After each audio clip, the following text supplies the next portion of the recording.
पर 25 question with answer pharmaceutical chemistry D pharma first year का। इसके पहले हम बहुत सारा चीज़ कर लिए थे। चाहे हिंदी मीडियम में चाहिए तो आप डिस्क्रिप्शन में नंबर है, ठीक है, डिस्क्रिप्शन में वो वाला चीज़ है, जाके आप देख सकते हैं हिंदी मीडियम में। ये आपका सुपर 25 का पोर्शन है, ठीक है। में क्वेश्चन में आपको क्या मिलने वाला, देखिए आप तक अभी ने कुछ भी नहीं पढ़ा है, अभी तक आपने कुछ भी नहीं पढ़ा है तो हमारे द्वारा बनाए गए ये सुपर 25 क्वेश्चन आप अच्छे तरीके से पढ़ लीजिए। क्यों? क्योंकि ये पेपर आपका जो सुपर 25 क्वेश्चन है, इसमें ये 3 साल के पेपर को एनालिसिस करके बनाया गया। कितने? 3 साल का पेपर से 3 से 4 साल के पेपर को एनालिसिस करके बनाया गया, जो बार बार रिपीट किए जाते हैं। अब इस सुपर 25 क्वेश्चन में 10 आपके लॉन्ग का यानी क्वेश्चन पूरा डिटेल में रहेंगे, 14 आपके कितने रहेंगे शॉर्ट क्वेश्चन पूरा डिटेल में रहेंगे, और 60 एमसीक्यू मतलब 1 मार्क का रहेगा। MCQ fill in the blank mark कुछ भी हो सकता है वो। इतना चीज़ हम क्या करने वाले हैं इसमें, आपका खासियत में यानी इस चीज़ में रहने ही रहने वाला है। ठीक है, आप हम आगे इनको इन्हीं को देखते हुए चलते हैं आगे की तरफ ना मेरे भाई। ठीक है, तो ये आप सुपर 25 क्वेश्चन है, ठीक। अभी तक आपने ये नहीं पढ़ा, ठीक, तो इसको आप देख लीजिएगा। हिंदी में चाहिए तो हिंदी में भी है, इंग्लिश में चाहिए तो इंग्लिश में भी है, ठीक। अब ये आपके सामने लिख रहा था सुपर 25 क्वेश्चन। सुपर 25 क्वेश्चन में 10 लॉन्ग क्वेश्चन है आपके। देखिए यहाँ से 1 नंबर से लेके, ठीक है, यहाँ से आपके इतना पोर्शन रहेंगे आपके लॉन्ग क्वेश्चन में। उसके बाद यहाँ से देखा जाए तो 11 नंबर से लेके 14 यानी 24 नंबर तक आपके रहेंगे क्या, शॉर्ट आंसर क्वेश्चन। उसके बाद आपका यहाँ से लास्ट में आपको 60 ऐसे ही एमसीक्यू दिए जाएंगे जो हर साल क्वेश्चन पूछे ही जाते हैं, ठीक। तो चलिए हम अपने मेन मुद्दे की तरफ रुख करते हैं। इसमें पहला क्वेश्चन दे रखा, डिफाइन लिमिट टेस्ट क्या होता है, ठीक है। तो सबसे पहले आपको क्या करना पड़ेगा, लिमिट टेस्ट को अच्छे तरीके से डिफाइन करना पड़ेगा। यहाँ से जितना भी चीज़ लिखा जाएगा मेरे भाई, वो बहुत सटीक और सरल तरीके से हमने लिखने की कोशिश की है। आप अच्छे तरीके से सुनते जाइएगा, आपके लिए बहुत ही बेनिफिशियल होगा। तो सबसे पहले मैं डिफाइन करना, लिमिट टेस्ट क्या होता है। लिमिट टेस्ट फॉर आर्सेनिक के बारे में ये क्वेश्चन दिया गया है, ठीक है। तो अब समझिए लिमिट टेस्ट क्या होता है। तो आपके सामने ये रहा लिमिट टेस्ट का प्यारा सा, इसी तरह से आपके हूबहू सेम टू सेम एग्जाम में हेडिंग डाल के लिखनी है।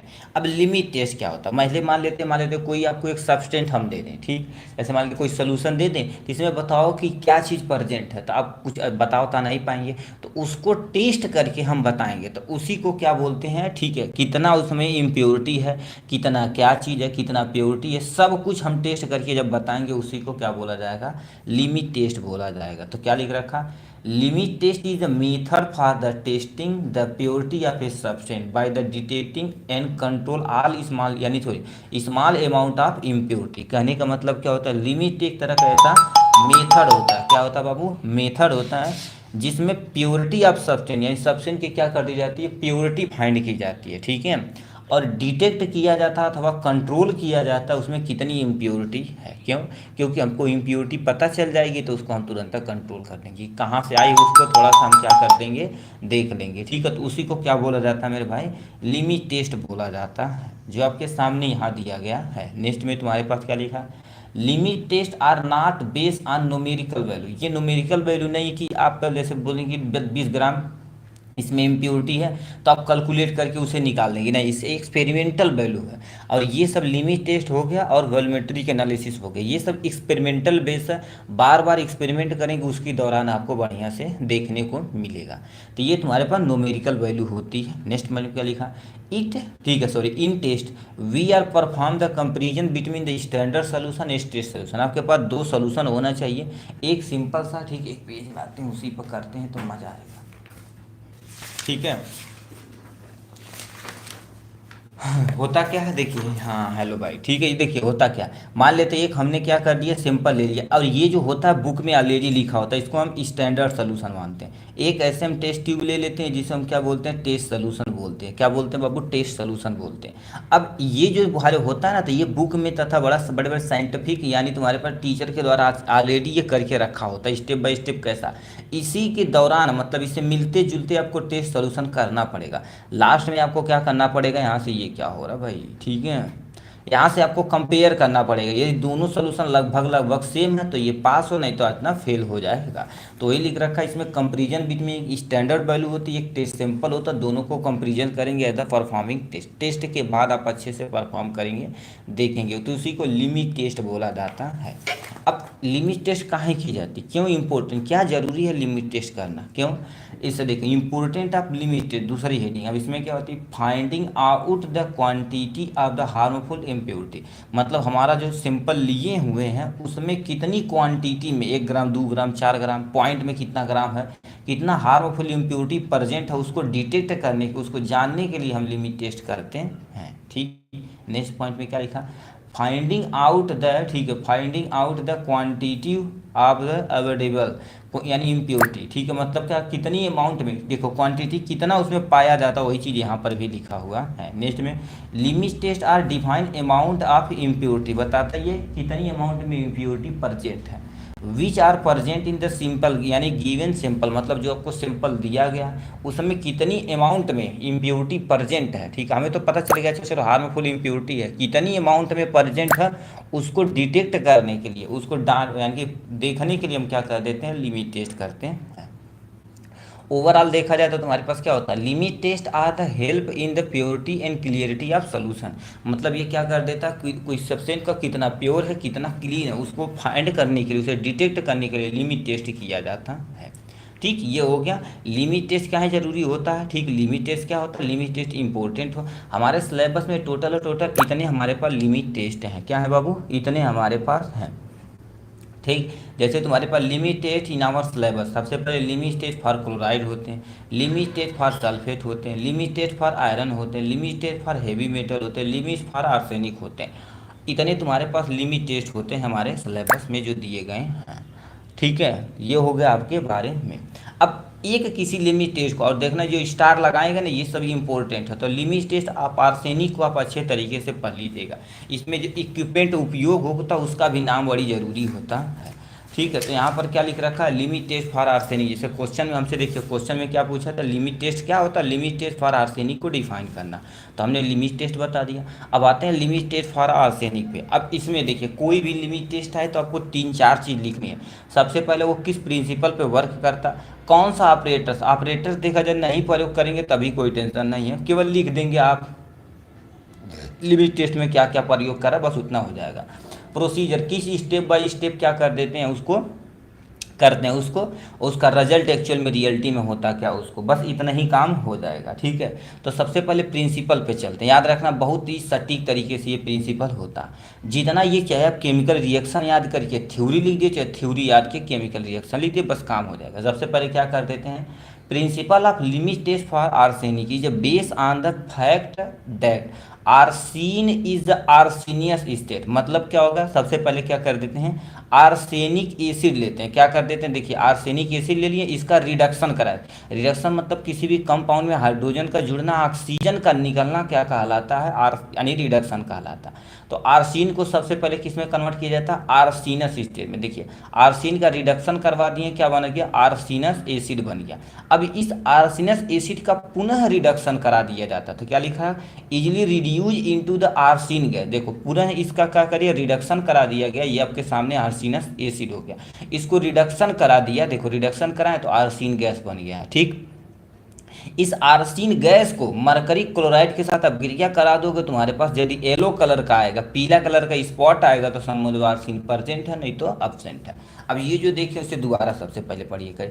देखिए principle of limit test of arsenic is based on the fact that arsenic, ठीक है, arsenic is the arsenious state में कन्वर्ट हुआ, चलो easily reduce into the arsine gas, दोबारा ये आर्सीन गैस में कन्वर्ट हो गया, react with the mercury chloride, दोबारा मरकरी क्लोराइड के साथ अपक्रिया करा देते हैं, यदि येलो कलर का स्टेनिंग आता तो पास है, नहीं तो फेल हो जाएगा। ठीक, दिस टेस्ट क्या लिखा, this test is carry out for the controlling the arsenic impurity in organic substance होता है, जो आपके सामने यहाँ दिया गया है। ठीक है, यहाँ पर ये दिया गया है, तो इसमें होता क्या है, जैसे आर्सेनिक एसिड हो गया, इसका हमने रिडक्शन करा दिया, आर्सीनस एसिड हो जाएगा। अब इस आर्सीनस एसिड को दोबारा हम रिडक्शन कराएंगे, आर्सीन गैस बन जाएगा। अब आर्सीन गैस को मरकरी क्लोराइड के साथ जब अपक्रिया कराया जाता है तो येलो स्पॉट देता है, तो तुम्हारे पास क्या होता है, यहाँ पर कन्वर्ट हो जाता है। ये ClHCl से हमें कोई लेना देना नहीं, ये डिटेक्ट करता है कि क्या चीज़ प्रेजेंट है, एसिडिक नेचर है कि बेसिक नेचर का। तो ये येलो कलर आ गया तो तुम्हारे पास बन गया हमारे पास, ठीक है, टेस्ट सही है, नहीं तो गलत हो जाएगा। ठीक, अब कोई प्लीज इस ऑपरेटर्स का नाम याद रखिए, एग्जाम में नहीं बना पाते हैं तब भी कोई चिंता की बात नहीं है। आपसे पूछा जाता है लिमिटेड आर्सेनिक में किस ऑपरेटर्स का यूज किया जाता है, तो किसका, गर्जेस्ट ऑपरेटर का प्रयोग किया जाता। अब जितने लोग हमारे भाई देख रहे हैं इसी को तुरंत पॉज करके इसकी स्पेलिंग देख कर ही आप कमेंट बॉक्स में लिख दीजिए। क्यों? क्योंकि अभी देखा जाता है ये क्वेश्चन पूछा भी गया है तो आप स्पेलिंग ही नहीं लिख पाएंगे। ठीक है, ठीक है, तो आप इसका थोड़ा सा यहीं पॉज करके आप अच्छे तरीके से लिख दीजिए। और ये पेपर में क्वेश्चन इस टाइप से पूछा गया है भाई। ठीक है, अभी हम आपको दिखा देते हैं। ठीक है, देखिए आपके सामने ये लिख रखा, देखिए क्वेश्चन में क्या पूछा, देखिए ये 2024 यानी 2023 का पेपर है। क्या पूछा है, गर्जस apparatus use for the limit test, मतलब लिमिट टेस्ट में किस, यानी गर्जेस्ट ऑपरेटर किस लिमिट टेस्ट में प्रयोग किए जाते, तो आर्सेनिक। क्वेश्चन में घुमा भी सकता है, लिमिट टेस्ट ऑफ आर्सेनिक में किस ऑपरेटर्स का उपयोग होता, तो गर्जेस्ट ऑपरेटर का यूज होता है। तो इस टाइप से क्या कर देता है, आपका क्वेश्चन बन जाता है। ये हो गया आपके सामने डायग्राम। अब मेन मुद्दा आपके आप में यहाँ पर आता है, इसी को ध्यान से आप सुनिए। इसमें कहते हैं क्या, सबसे पहले आपको क्या करना, 2 टेस्ट ट्यूब लेना है। टेस्ट ट्यूब में एक्चुअल में गर्जेस्ट ऑपरेटर लेना है। देखिए हमने गर्जेस्ट ऑपरेटर ले लिया था। सबसे पहले डिजॉल्व नन यानी नोन, मतलब आपको पता होना चाहिए कि कितनी क्वांटिटी में स्टैंडर्ड आर्सेनिक सोल्यूशन लिए, उसमें थोड़ा सा ये Cl डाल के अब गर्जेस्ट ऑपरेटर में ले लेंगे। कहने का मतलब क्या होता है, अभी ध्यान से सुनिए। अभी हम क्या कर देते हैं, एकदम ईजी तरीके से आपको बताते हैं। थोड़ा सा आप एफर्ट कर देंगे ना तो तुरंत ये सीख जाएंगे भरने से। 1-2-3 मिनट के अंदर आप तुरंत समझ जाएंगे। देखिए होता क्या, सबसे पहले आप ये पढ़ते जाइए, सुनते जाइए। हमने क्या कर दिया, 2 सोल्यूशन ले लिया, एक को स्टैंडर्ड सोल्यूशन मान लिया और दूसरे को हमने क्या मान लिया, टेस्ट सोल्यूशन मान लिया। ठीक है, यस सर मान लिया। सबसे पहले ये ऑपरेटर्स मतलब गर्जेस्ट ऑपरेटर है मान लेते हैं। ठीक है, इसमें क्या कर दिया, आर्सेनिक सोल्यूशन प्लस में Cl डाल दिया। चलो हमने क्या कर दिया, यहाँ पर डाल दिया। दूसरे स्टेप में इसी में 1 ग्राम पोटेशियम आयोडाइड डालेंगे, 1 ग्राम पोटेशियम आयोडाइड डाल दिया। ठीक, उसके 5 ml stainless chloride, 5 ml stainless chloride भी इसमें डाल देना है। अभी डालते जाना जो जो चीज़ कहेगा। स्टेनलेस क्लोराइड डाल दिया। 10 ग्राम तुम्हारे पास ग्रेनुलेटेड जिंक डाल दिए। इसमें हमने क्या, ग्रेनुलेटेड मतलब ग्रेन दानेदार जिंक इसमें हमने डाल दिया है। उसके बाद हम क्या करेंगे, 40 मिनट के लिए कहीं साइड में इसे रख देंगे। हमने रख दिया सर, यस सर, जैसा कहे तो हमने रख दिया। अब ये जो दूसरा पोर्शन में क्या कह रखा, देखिए ये आपके समान है। फिर क्या कर दिया, अब आपकी मैम या कोई टीचर या कोई भी आपको देगा, उसको आपको एक्चुअली में पता नहीं इसमें क्या चीज़, हमको कुछ नहीं पता। तो क्या लिखा, add specific amount of the test sample यानी अलॉन्ग विद द स्टैंडर्ड, मतलब गर्जेस्ट ऑपरेटर में आपको ये लेना है। आपको एक्चुअली पता नहीं जो क्या है, उसी को आइडेंटिफाई करना कि यार सीन है कि नहीं। उसमें ये Cl डाल दिए। चलो 1 ग्राम पोटेशियम आयोडाइड इसमें डाले थे, फिर हूबहू सेम टू सेम यहाँ लिख देना। 5 ml स्टेनलेस क्लोराइड डाले थे, हूबहू सेम टू सेम यहाँ लिख देना। 10 ग्राम जिंक डाले थे, यहाँ पर भी वही दानेदार जिंक डाल देना। फिर 40 मिनट के लिए रख देना, मतलब जो जो चीज़ इसमें डालें वो चीज़ इसमें डाल देना। 40 मिनट के बाद दोनों को कंपेयर करना। ठीक है, दोनों को कंपेयर करना। यदि इसका स्टेनिंग इससे, ये टेस्ट वाला थोड़ा सा इससे हल्का रहेगा, मतलब मिलता जुलता रहेगा तो सही है। थोड़ा सा यदि हल्का रहेगा चलेगा, बट गाढ़ा नहीं चलेगा। तो वही लिख रखा, देखिए लिखा। अब रिजल्ट में क्या लिखा आता है, stain produce by the test more than produce by the standard. ठीक है, sample pass the limit test. यदि तुम्हारे पास उससे कम है या मिलता जुलता रहेगा तो सही रहेगा, नहीं मिले जुलेगा तो भैया नुकसान हो जाएगा। ठीक है, तो ये आपके सामने रिजल्ट हो जाएगा। ठीक, इतना बड़ा हमारे पास क्या हो गया, AC भाई इतना तगड़ा तो जाएगा तो बड़ी ज़्यादा टाइम लग जाएगा जी, बट आपको समझ में कॉन्सेप्ट क्लियर हो गया होगा। नेक्स्ट में पूछा डिफाइन टाइट्रेशन और एसिड बेस्ड टाइट्रेशन क्या होता है। तो चाहे एसिड बेस्ड टाइट्रेशन पहले बता दिए, पहले समझते तो टाइट्रेशन यानी वॉल्यूमेट्रिक एनालिसिस, बात एक ही है। कहीं पूछे टाइट्रेशन या वॉल्यूमेट्रिक एनालिसिस तो बात एक ही है। एसिड बेस्ड टाइट्रेशन को अच्छे से डिफाइन करना है आपको। ठीक है, तो ये भी इंपॉर्टेंट क्वेश्चन में से एक है। तो सबसे पहले हम समझते हैं वॉल्यूमेट्रिक एनालिसिस यानी टाइट्रेशन होता क्या है। ठीक है, तो आपके सामने वॉल्यूमेट्रिक एनालिसिस दिया गया है एकदम मस्त तरीके से। तो क्या दे रखा, कैसे दे रखा, ध्यान से आप सुनिए यहाँ से मस्त तरीके से। ठीक है, तो क्या लिख रखा, सबसे पहले वॉल्यूमेट्रिक एनालिसिस समझिए। जैसे वो पता किए थे उसी तरह से यहाँ कॉन्सनट्रेट पता किया जाता है कि एक्चुअल में कितना अमाउंट में है। ठीक है, तो इसमें क्या लिखा, वॉल्यूमेट्रिक एनालिसिस अथवा टाइट्रेशन इज द, ठीक है, is defined as the measurement of the volume of the second substance which combine with the first substance is the concentration. मतलब जो तुम्हारे पास वैल्यूज में तुम ऐड किए हो, कितनी क्वांटिटी में ऐड किए हो हमें नहीं पता, उसी को फाइंड करने के लिए हम वॉल्यूमेट्रिक एनालिसिस करते हैं। इसमें वॉल्यूम पता करने की कितना M L, 1 ml, 2 ml, 4 ml, 10 ml कितना करते उसको फाइंड करने के लिए हम इसमें उपयोग करते हैं। द क्वांटिटिव एनालाइट्स यानी analytical method is widely use in the volumetric analysis. मतलब इसमें होता क्या, सबसे पहले क्वांटिटी एनालाइज करते हैं, क्वालिटी नहीं क्वांटिटी करते कि कितने अमाउंट में ये है। This method is also apply, ठीक, also apply to determine the analysis concentration of the analyte. इससे आइडेंटिफाई करने के लिए हम वॉल्यूमेट्रिक एनालिसिस करते हैं। अब इसका फंडामेंटल यूनिट क्या, फंडामेंटल वॉल्यूमेट्री क्या होता है, मतलब बेसिक लेवल क्या होता है। सबसे पहले सोल्यूशन एनालाइज करना, carry unknown amount of chemical, मतलब आपको कोई भी केमिकल ले लेना, आपको उसके बारे में कुछ भी नॉलेज नहीं, उसी पे तुम्हें टेस्ट करना है।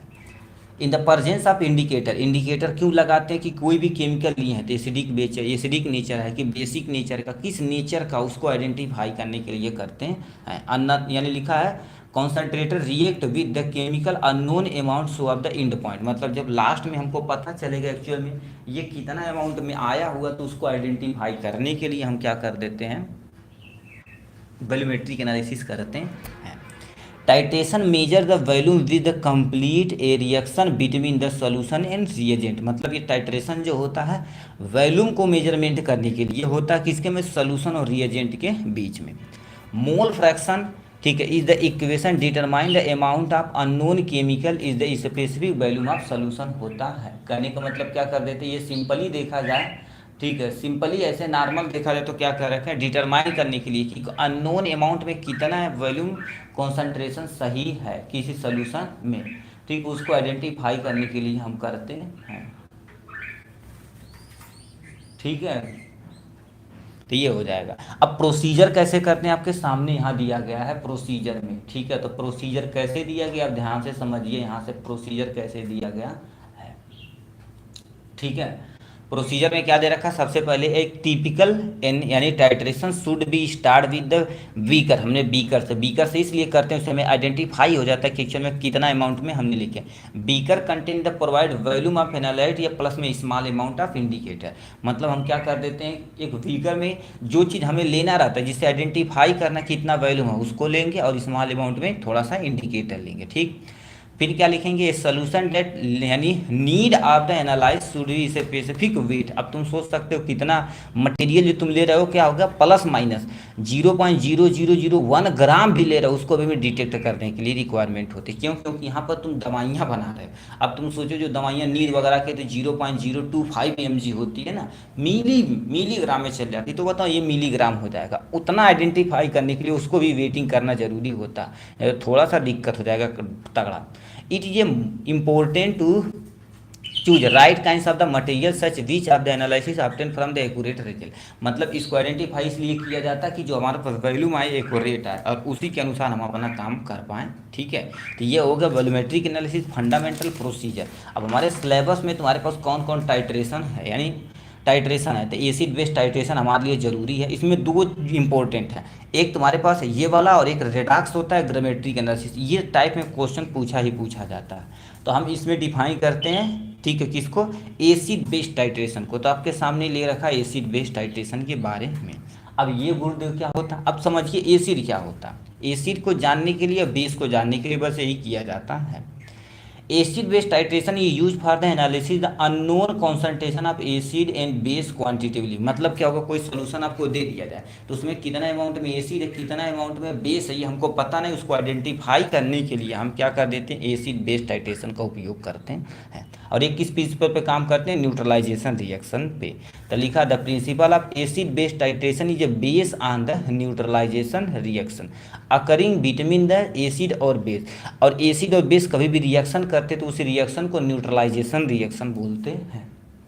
क्यों, अभी बताते हैं। देखिए, एसिड किसी बेस से जब रिएक्शन करेगा तो साल्ट बनाएगा प्लस में वाटर बनाएगा। साल्ट भी तुम्हारे पास क्या होगा, न्यूट्रल है, और वाटर भी तुम्हारे पास न्यूट्रल। ये दोनों आपके न्यूट्रल होते हैं, इसलिए इसे क्या बोला जाता है, न्यूट्रलाइजेशन रिएक्शन बोला जाता है। This is called neutralisation reaction, इसको क्या बोला जाता है, न्यूट्रलाइजेशन रिएक्शन बोलते हैं। ये कुछ एग्जाम्पल दिए, इसको भाई याद रख लेना। स्ट्रॉन्ग एसिड में स्ट्रॉन्ग, यानी स्ट्रॉन्ग एसिड में, वीक एसिड में, स्ट्रॉन्ग बेस में और वीक बेस में। मतलब स्ट्रॉन्ग, ये कम स्ट्रॉन्ग है, ठीक है, इसे खा हो नहीं सकते हैं। टोटल 3 थ्योरी हमारे सिलेबस में है। इस 3 थ्योरी को हम अच्छे से एक्सप्लेन कर देते हैं आपके सामने।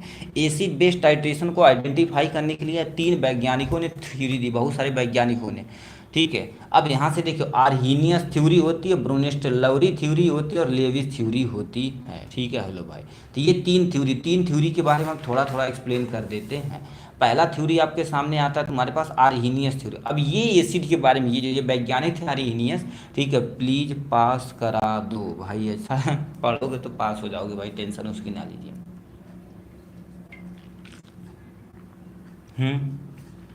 अब आर्हीनियस थ्योरी क्या होती है, इसको पहले आइडेंटिफाई करना। आर्हीनियस ने एसिड बेसिड के बारे, यानी एसिड और बेस के बारे में क्या सुना हुआ था।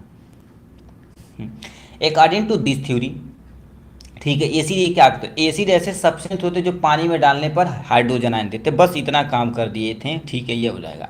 सिंपल सही। वैज्ञानिक आर्हीनियस बोले कि कोई भी तुम कंपाउंड ढूंढ के दुनिया से लाओ, यदि पानी में डालोगे और हाइड्रोजन आयन देगा तो समझ जाना वो एसिडिक नेचर का है। बेसिक नेचर का गुरुदेव पूछे, मान लेते कोई भी बोले दुनिया में से कुछ भी सब्सटेंस तुम उठा के लाओ, यदि पानी में डिजॉल्व हो के OH आयन देगा, क्या हो गया, OH आयन देगा तो समझना वो बेसिक हो जाएगा। तो एसिड हो जाएगा आपके सामने, बेस हो जाएगा। देखो, एसिड को पानी में घोलने पर हाइड्रोजन आया, बेस को घोलने पर OH आयन आया, बस इतना काम हो जाएगा, ठीक है। लिमिटेशन ऑफ आर्हीनियस थ्योरी, यानी इनकी लिमिटेशन क्या होती है, इसको बताना पड़ेगा।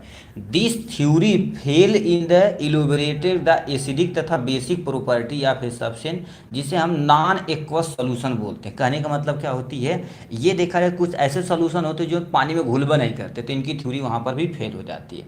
इनकी थ्योरी न्यूट्रलाइजेशन रिएक्शन पे, यानी सॉल्वेंट न प्रेजेंट है, यानी पानी न प्रेजेंट रहे तो ये फेल हो जाएगा।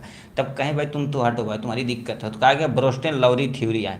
भाई ये बोले कि हम हो, तुम्हें कुछ बता रही चला बोला, तो ये बोले कि एसिड ऐसे होते हैं जो प्रोटॉन क्या कर देते हैं, डोनेट करते हैं। मतलब कोई भी सब्सटेंस यदि प्रोटॉन डोनेट करता है तो एसिडिक होगा, प्रोटॉन एक्सेप्ट करता है, ठीक है, प्रोटॉन एक्सेप्ट करता है तो बेस हो जाएगा। बस इतना ही ये बोले थे।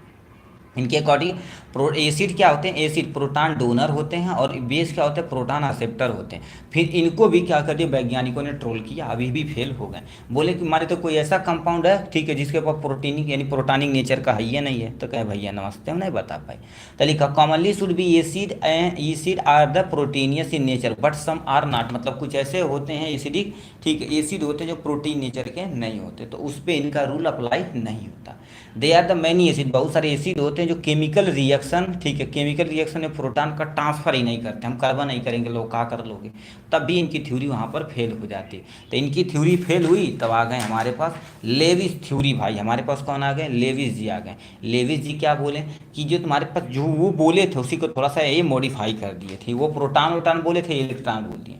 एसिड इलेक्ट्रॉन पेयर एक्सेप्टर होते हैं, मतलब कोई भी कंपाउंड यदि पेयर में इलेक्ट्रॉन को एक्सेप्ट कर रहा है तो एसिडिक नेचर का होता है, और पेयर में डोनेट करता तो बेसिक नेचर का होता। बस इतना हो जाएगा। लेविस एसिड तथा लेविस बेस शेयर करते हैं किसी भी इलेक्ट्रॉन को बाय द, यानी base resulting in the formation of the covalent तथा कोऑर्डिनेट बॉन्ड बिटवीन देम। मतलब एसिड और बेस जब क्या कर देते हैं, दूसरे से बाइंड करते हैं, तो उनके बीच में कोवैलेंट या कोऑर्डिनेट बॉन्ड बन जाता है। जैसे एसिड क्या होते हैं, एनायन होते हैं, और सॉरी बेस क्या होते हैं, एनायन होते हैं, और एसिड क्या होते हैं, केटायन होते हैं। अब इनकी भी कुछ लिमिटेशन थी, ठीक है। ये कितना स्ट्रेंथ है, जैसे बॉन्ड बन रहा है तो कितना उनके बीच में स्ट्रेंथ, कितना जबर बांध रहा है, ये नहीं बता पाए थे। अब एसिड इंडिकेटर बोल रहे हैं, तो कितने इंडिकेटर होते हैं, indicator they are the small, ठीक है, देखो they are the substance with the change their colour तथा स्मेल, यानी in different type of substance. मतलब अलग अलग जो सब्सटेंस होते हैं उनका चाहे कलर चेंज कर दे, चाहे स्वाद यानी महक में चेंज कर दे, तो उसी को इंडिकेटर बोलते हैं। तो इंडिकेटर लिटमस पेपर एसिड के साथ क्या करते हैं, ब्लू लिटमस को रेड कर देता है, तो समझ लो एसिड है। और लिटमस पेपर रेड से ब्लू हो जाता है तो बेस है। फिनाप्थलीन जो एसिड के साथ कलरलेस होता है और बेस के साथ पिंक कलर हो जाता है। मेथाइल ऑरेंज एसिड के साथ रेड कलर हो जाता है, बेस के साथ येलो कलर का हो जाता है, जो आपके सामने यहाँ से दिया गया है। ठीक है, तो ये हो गया आपके सामने यहाँ से। ठीक है, यूज आप एसिड बेस्ड टाइट्रेशन काहे करते हैं? बारबिटरेट का तुम्हारे पास आइडेंटिफिकेशन के लिए, निकोटिनिक एसिड के आइडेंटिफिकेशन के लिए, अमीनो एसिड मतलब प्रोटीन प्रेजेंट है कि नहीं उसको, ठीक है, और एस्पिरिन की जांच करने के लिए हम क्या कर देते हैं? एसिड बेस्ड टाइट्रेशन का उपयोग करते हैं। ठीक, ये हो गया। अब भाई थोड़ा भाई ये आधे घंटे के अंदर ये 2 क्वेश्चन गुरुदेव करा रहे हैं, नहीं भाई थोड़ा सा तेजी से चलेंगे। डिफाइंड है NSAID and come classification with example. Non steroidal anti inflammatory drugs होता क्या है इसके बारे में बताना पड़ेगा, इसका क्लासिफिकेशन एग्जाम्पल बताना पड़ेगा। तो ये आसान है भाई, ठीक है, ये थोड़ा सा जल्दी खत्म हो जाएगा आपके बारे में। ठीक है, तो हम समझते हैं सबसे पहले, ठीक है, ये non steroidal anti inflammatory drugs होते क्या हैं। ठीक है, और ये इंपॉर्टेंट क्वेश्चन में से एक है। ठीक है, किसी एक कंपाउंड के बारे में थोड़ा सा एक्सप्लेन भी कर देते हैं। तो ये लिख रखा non steroidal anti inflammatory agent के बारे में। नाम से ही पता नॉन स्टेरॉयडल, ये इनके पास स्टेरॉयडल नेचर का नहीं होता। एंटी इन्फ्लामेटरी, किसी को सूजन हो गया है तो उनको सही करने के लिए हम उपयोग करते हैं। तो सिंपल सा क्या बोलते हैं? The drugs use to reduce inflammation, मतलब ऐसी दवाएं जो इन्फ्लामेशन को कम करती, पेन को कम करती हैं। ठीक है, और format is the term of the anti inflammatory, वो क्या हो जाती हैं? एंटी इन्फ्लामेटरी ड्रग्स कहलाती हैं।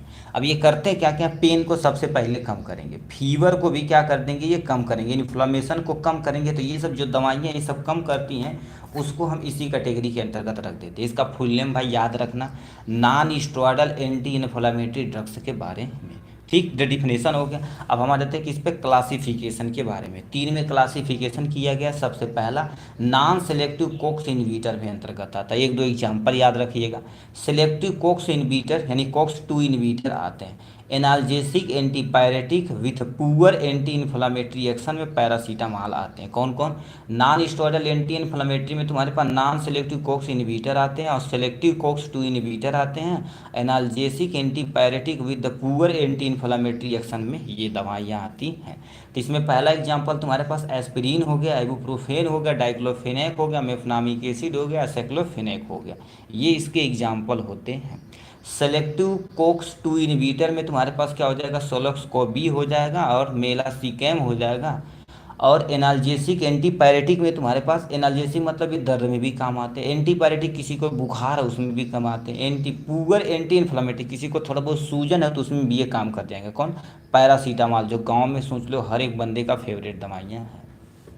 ठीक है, अब यहाँ से कुछ एग्जाम्पल दिया गया है। ठीक है, एग्जाम्पल दिया गया है। Example of non steroidal anti inflammatory drugs in our syllabus. Aspirin हो गया, डाइक्लोफेनेक हो गया, इबुप्रोफेन हो गया, पैराक्सिकैन हो गया, सेलेकॉक्सबी हो गया, मेफनामिक एसिड हो गया, पीसीएम, पैरासीटामॉल हो गया और साइक्लोफेनेक। इतना हमारे सिलेबस में non steroidal anti inflammatory drugs है। अब कहेगा कहीं 2 एग्जाम्पल बताइए नॉन स्टेरॉयडल एंटी इन्फ्लामेटरी का, तो उठा के यहीं से चेप देना, अपना काम हो जाएगा। ठीक, अब हम आते हैं नेक्स्ट पे। कोई एक कंपाउंड को हम थोड़ा सा एक्सप्लेन कर देते हैं। एस्पिरिन जैसे हो गया। एस्पिरिन क्या होता है? इसका केमिकल स्ट्रक्चर आपके सामने दिया गया, इसको प्लीज़ याद रखिएगा। और ये क्वेश्चन पूछा भी गया केमिकल स्ट्रक्चर ऑफ एस्पिरिन के बारे में। ठीक है, एस्पिरिन के बारे में कोई केमिकल स्ट्रक्चर पूछा भी गया है। देखिए, ये 2023 का पेपर है, इसमें क्वेश्चन पूछा chemical structure of Ni2। Aspirin दिया गया है और तुम्हारे पास सल्फाएसिटामाइड डोपामाइन दिया गया है। तो इसको भैया प्लीज़ याद रखिएगा, इसका स्ट्रक्चर विथ आईयूपीएसी नेम। ठीक है, तो देखिए ये आपके सामने प्यारा सा स्ट्रक्चर हो गया। ये आपके सामने एसिटा लिखा जाएगा, जिसका तुम्हारे पास जो होता है, देखिए सबसे पहले 1 नंबर 2 नंबर, 2 नंबर पे देखा जाए तो क्या हो गया? ये एसिटॉक्सी है, एसिटॉक्सी, इसको बेंजोइक बोलते यानी बेंजीन बोलते हैं। और ये ओइक एसिड लगा यानी कार्बोक्सिलिक ग्रुप लगा, इसीलिए नाम दे दिया था पूरा 2 एसिटॉक्सी बेंजोइक एसिड। कितना? 2 एसिटॉक्सी बेंजोइक एसिड हो जाता है, जो आपके सामने दिया गया। स्टोरेज तथा, ठीक है, स्टोरेज तथा स्टेबिलिटी तथा स्टोरेज कंडीशन आपको हम एक ट्रिक बता देते हैं। देखिए, जितनी भी दवाइयाँ होती सब पे ये चीज़ तुम लिख सकते हो कि इसको क्या कर देना है? रूम टेम्परेचर पे रखना। Keep away from sunlight and moisture, sunlight और मॉइस्चर से दूर रखना। Store in well close container, मतलब आपको वेल क्लोज कंटेनर में रखना पड़ेगा, ये चीज़ लिखना पड़ेगा। इस सब दवाइयों में आप लिख सकते हैं, बट कुछ दवाइयाँ ऐसी होती हैं, कुछ दवाइयाँ ऐसी होती हैं ना जो तो तुम्हारे पास थोड़ा सा स्पेशल टाइप कंटेनर में रखा जाता है, जैसे इंसुलिन हो गया, ठीक है, और कुछ वैक्सीन हो गया, इम्यूनोलॉजिकल प्रोडक्ट हो गया, वो सब सारे इसके अंतर्गत आते हैं। तो उसको थोड़ा सा आपको याद रखना पड़ेगा, नहीं तो सब दवाइयों पे ही आप अप्लाई कर सकते हैं। ठीक है, ये हो गया आपके बारे में। नेक्स्ट में तुम्हारे पास फार्मूलेशन, मार्केट में ये एस्पिरिन टैबलेट के रूप में उपलब्ध होता है। ब्रांड नेम के तहत एस्पिरिन हो गया, एनासिन हो गया, और तुम्हारे पास क्या हो जाएगा, एल्पिरीन हो जाएगा। अब यूजेज की बात की जाए, यूज टू रिड्यूस फीवर, किसी को फीवर हो गया है उसको कम करने के लिए। उसके साथ साथ तुम्हारे पास किसको कम करने के लिए जाता है, देखिए लिखा रिड्यूज बॉडी पेन, मतलब किसी पर्सन को दर्द कर रहा शरीर, वो भी हो गया। टूथ एक हो गया, कॉमन कोल्ड हो गया, हेडेक हो गया, तो उन सबको ट्रीट करने के लिए हम क्या कर देते हैं, एस्पिरिन का उपयोग करते हैं। तो हमने सिंपल सा एस्पिरिन के बारे में बता दिया है। सबसे पहले non steroidal anti inflammatory, definition, classification, किसी एक कंपाउंड को आप एक्सप्लेन कर देना, काम हो जाएगा। अब देखिए यहाँ पर लिखा chemical structure of any five, मतलब कोई 5 दिया गया है, ठीक है। अब ये देखा जाए तो देखिए कितना अमाउंट पूछा गया है। सबसे पहले देखिए 2023 में 1 2 3 पूछा है, इसको भी हम बताए हैं। और 2022 का आपके सामने पेपर है, इसमें भी क्या कितना क्वेश्चन पूछा गया था, इसमें 5 स्ट्रक्चर पूछा गया था। देखिए स्टोरेज कंडीशन यहाँ पर देखिए कह दिया है, ठीक है। Chemical structure of any five हम क्या करते हैं, सब आपको दिखा देंगे। 1 हो गया, 2 हो गया, देखो पैरासीटामॉल हो गया, INH हो गया, डप्सन हो गया, मेटफॉर्मिन हो गया, फिनोबार्बिटल यानी फिनोबार्बिटॉल हो गया, और तुम्हारे पास इपीपरामाइन हाइड्रोक्लोराइड हो गया, डोपामीन हो गया। ये देखिए कोई 5 यहाँ देखिए 2 2 4 2 6 7 दिया, कोई 5 ये करना है तो इसको भी बता देते हैं, और इसको सबको अच्छे तरीके से आपको हम बता देते हैं। देखिए ये पेपर सुपर 25 क्वेश्चन बनाया गया ना भाई, बहुत मेहनत लगी लगा है, बट हर एक कॉन्सेप्ट को हम सोच रहे थे क्लियर हो जाए, और एक भी ऐसा क्वेश्चन हो न हो जो छूटे, ठीक है, छूटे ना, ठीक है। तो इसमें पहले एस्पिरिन का स्ट्रक्चर जैसे देखें, एसिटॉक्सी बेंजोइक एसिड आप तो देखब किए हैं, ठीक है। अब यहाँ पर एसिटा, ठीक है, लिख रखा सल्फा एसिटामाइड। सल्फा एसिटामाइड में अब सल्फा ग्रुप क्यों बोलते हैं, सल्फोनाइड ग्रुप से कंटेन करता है सल्फा, और ये आपके सामने दिया गया है एक ग्रुप यहाँ से, ठीक है। सल्फा इसी को एसिटामाइड बोलते हैं, बस काम हो जाएगा। ये नीचे लटका हुआ तो अमीनो, 1 नंबर 2 नंबर 3 नंबर 4 5 6, तो ये 4 नंबर पे क्या लटका हुआ, अमीनो, तो 4 अमीनो हो जाएगा। इसको क्या बोलते हैं, पूरे को फिनाइल बोलते हैं, फिनाइल हो जाएगा। इसको बोलते हैं सल्फान्यूल बोलते हैं, क्या बोलते हैं, सल्फान्यूल। इसको क्या बोलते हैं, पूरे मिला के एसिटामाइड बोलते हैं, तो एसिटामाइड हो जाएगा।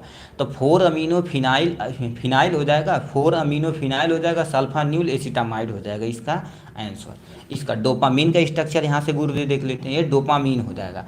इसमें देखा जाए तो स्ट्रक्चर ध्यान से सुनिएगा, कहाँ से ये स्टार्ट होते हैं, 1 नंबर 2 नंबर 3 4 5 6, ये 1 डैश यानी 2 डैश हो जाएगा। अब देखिए ध्यान से सुनिए, 4 नंबर पे ये पूरा ग्रुप लटका हुआ, तो 4 हमने लिख दिया। 2 पे अमीनो है तो 2 पे अमीनो लिख देते हैं। मेथ एथ हमने एथाइल लिख दिया, इसको क्या बोलते हैं, बेंजीन लिख दिया।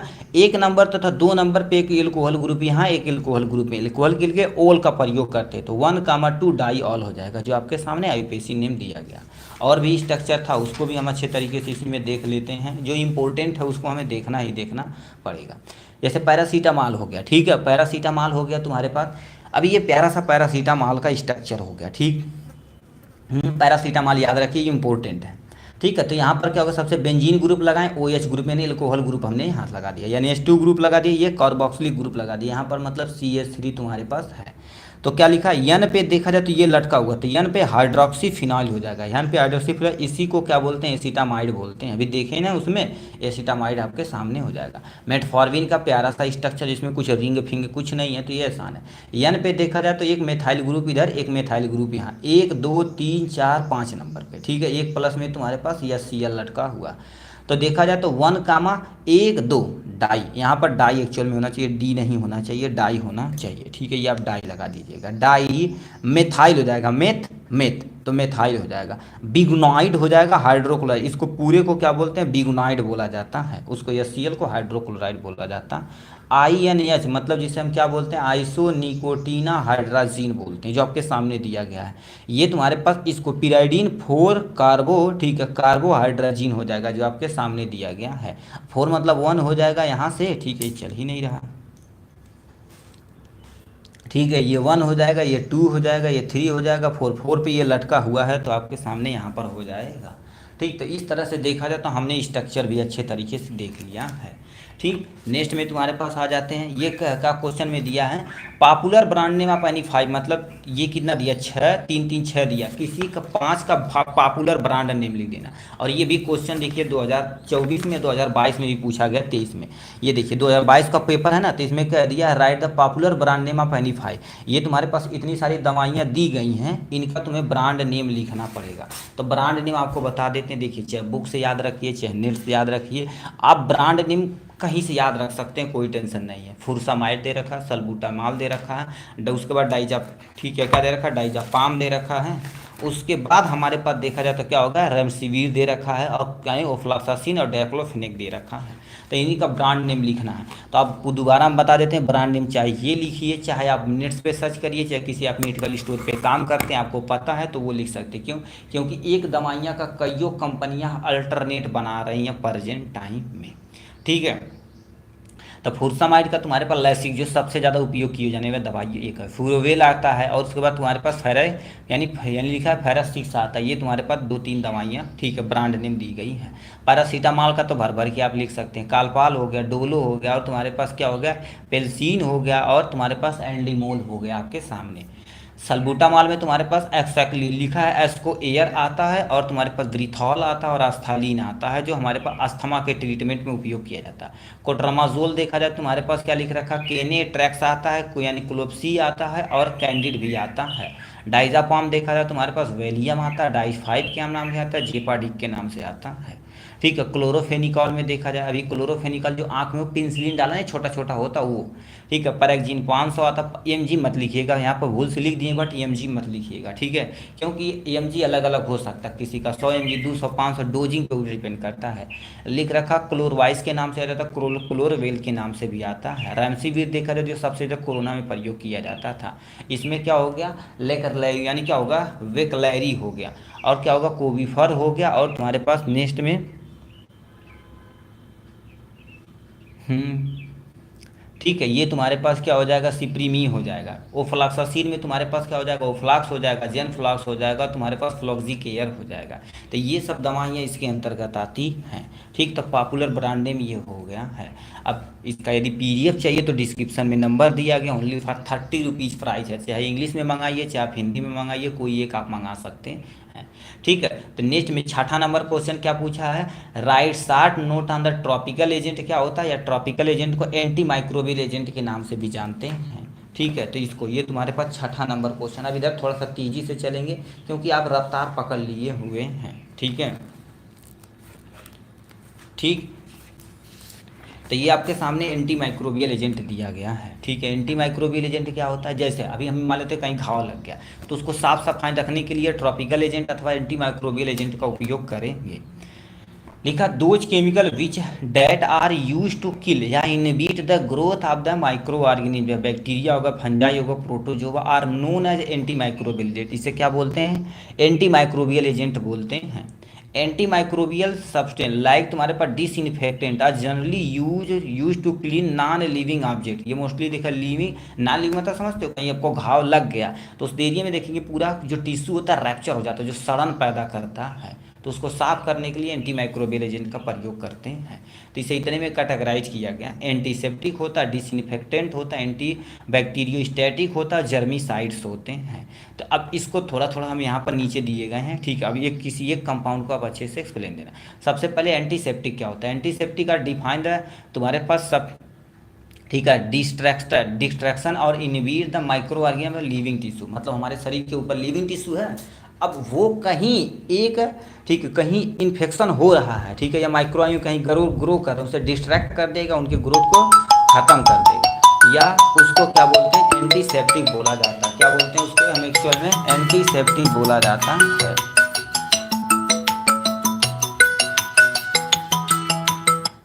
ठीक है। उसको क्या बोलते हैं बाबू, एंटीसेप्टिक बोलते हैं, बता दो भाई, इतना पढ़ने के पास हो सकते हैं। देखिए ये हमारे पास एक हैं उत्कर्ष मिश्रा जी, ये पढ़ तो नहीं रहे हैं, केवल तब से पूछ रहे हैं सर हम पास कैसे हो, ये कैसे हो वो। देखिए आपके पास जितना टाइम है ना, ठीक है, जितना भी टाइम उतना आप बर्बाद कर रहे हैं। क्या कर रहे हैं बाबू, बर्बाद कर रहे हैं, तब भी पढ़ नहीं रहे हैं। ठीक है, रियलिटी में उत्कर्ष मिश्रा जी आप कुछ पढ़ नहीं रहे हैं। जब हम स्टार्टिंग में बोल रहे हैं सुपर 25 क्वेश्चन 3 साल 4 साल के पेपर को एनालिसिस करके बनाया गया, कॉन्सनट्रेट हो के आप तब भी नहीं सुन रहे हैं। आपको पता है कि हम फेल होंगे और रियलिटी यहाँ आपका बैक लगेगा भाई, यदि सही से नहीं पढ़ेंगे तो बैक लगेगा। उसके बावजूद भी आप केवल बोले जा रहे हैं, बस यही काम है बाबू। ठीक है, अरे जितना टाइम बचा हुआ, मान लेते हैं हमको नहीं पता सर, हमको डर भी लग रहा है कि सर एग्जाम कैसे होगा, ये कैसे होगा, ठीक, तब हम क्या कर, जितना हमारे पास एक हफ्ता बचा हुआ तो उसको हम अच्छे तरीके से एनालिसिस करें, काम अपना बन जाएगा। बट नहीं, तब भी हम पूछते जाएंगे। ठीक है, क्योंकि आपके ऊपर, आप में खुद में आत्मनिर्भर है ही नहीं, विश्वास ही नहीं कि हम एक्चुअल में रियलिटी में पास होंगे कि नहीं। अभी एक योद्धा लड़ने जाए और डराए कि आज यार मार दिए कोनो कटैया कट जाए, और रियलिटी में वो हार के ही आएगा। उसी तरह से आप भी हैं। ठीक है, एग्जाम में एक योद्धा की तरह बनिए कि एक भी क्वेश्चन आएगा सट्टा से मार के खत्म कर देंगे। ठीक, तो उस तरह से काम करेंगे तो काम होगा, तो एंटीसेप्टिक हो जाएगा। Do not harm living tissue, ये लिविंग टिश्यू को हार्मफुल यानी हार्म नहीं पहुंचाते हैं। डिसइंफेक्टेंट क्या होता है, दिस सब्सटेंस, ठीक है, this substance kill the pathogen micro organism to prevent infection. ये सिंपल सा क्या कर देते हैं, जो किल पैथोजेनिक होता है उसको मार देता है और इन्फेक्शन को कंट्रोल करता है। बैक्टीरियोस्टैटिक क्या होता है, सिंपल से बैक्टीरियोस्टैटिक क्या होता है, उनके ग्रोथ को रोक देता, बस काम खत्म। बैक्टीरियोसाइड जर्मीसाइड मतलब ये जर्म या माइक्रो ऑर्गेनिज्म को किल कर देता। यदि फंगीसाइड रहेगा तो फंगस को किल कर देगा, बैक्टीरियोसाइड रहेगा तो बैक्टीरिया को किल कर देगा, वायरोसाइड रहेगा तो वायरस को किल कर देगा, बस काम खत्म। एग्जाम्पल ऑफ ट्रॉपिकल एजेंट में सिल्वर नाइट्रेट आता है, आयनिक सिल्वर आता है और हाइड्रोजन पेरोक्साइड इसका एग्जाम्पल हो जाता है। ठीक है, तो ये हो गया आपके बारे में। नेक्स्ट क्वेश्चन क्या पूछा हमारे पास, define impurity in the pharmaceutical product. ये भी थोड़ा सा लेंदी क्वेश्चन है, पहले सबसे पहले तुम्हें बताना पड़ेगा, ठीक है, इम्प्योरिटी क्या होती है, इसको अच्छे तरीके से बता देना, इम्प्योरिटी कहाँ से कैसे आती है। ठीक है, तो यहाँ पर लिख रखा है प्यारा सा आपके सामने, इम्प्योरिटी इन फार्मास्यूटिकल प्रोडक्ट। ठीक है, यानी फार्मास्यूटिकल जो प्रोडक्ट होती है उसकी इम्प्योरिटी कैसे होती, कहाँ से आती, इसको अच्छे तरीके से बताना पड़ेगा। देखिए पहला इसमें लिख रखा है इम्प्योरिटी इन फार्मास्यूटिकल। कभी कभी दवाओं में देखेंगे, हम जो नॉर्मल भाषा में कहते हैं इम्प्योरिटी इसमें प्रेजेंट है ना भाई, तो हमको नॉर्मल लगता।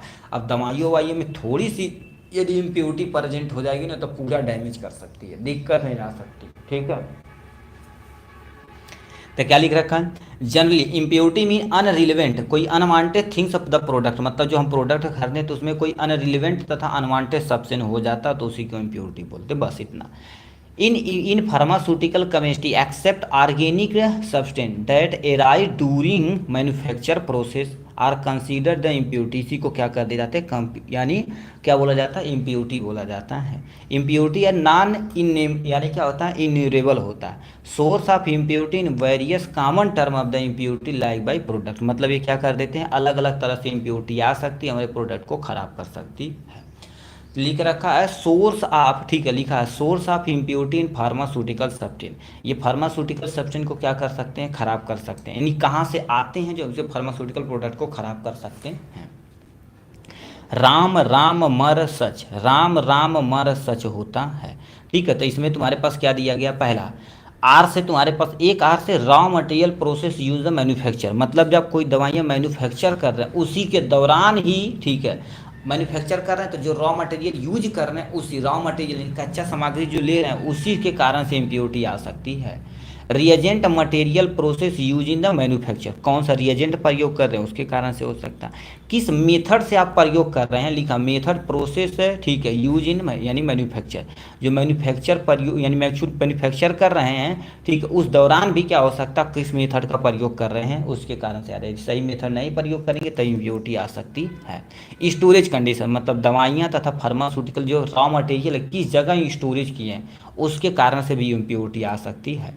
एटमॉस्फेरिक कंटामिनेशन, एटमॉस्फेरिक कंटामिनेशन मतलब वातावरण से भी आ सकता है। और chemical manufacture use in the process, कौन सा, ये वाला सेम टू सेम है। अब थोड़ा थोड़ा इन्हीं को एक्सप्लेन कर देते हैं। क्या लिख रखा है, इनिशियल सोर्स ऑफ इम्प्योरिटी, मतलब सबसे पहला स्टेज में तुम्हारे पास सोर्स ऑफ इम्प्योरिटी यहीं से आती है। क्यों?